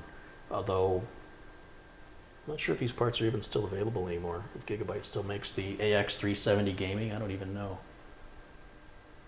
And what chip do we have? Oh yeah, it's the Ryzen 7 1700. It's the stock cooler.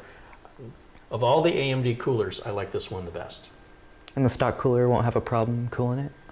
Oh, how would they stay in business if they had a problem cooling?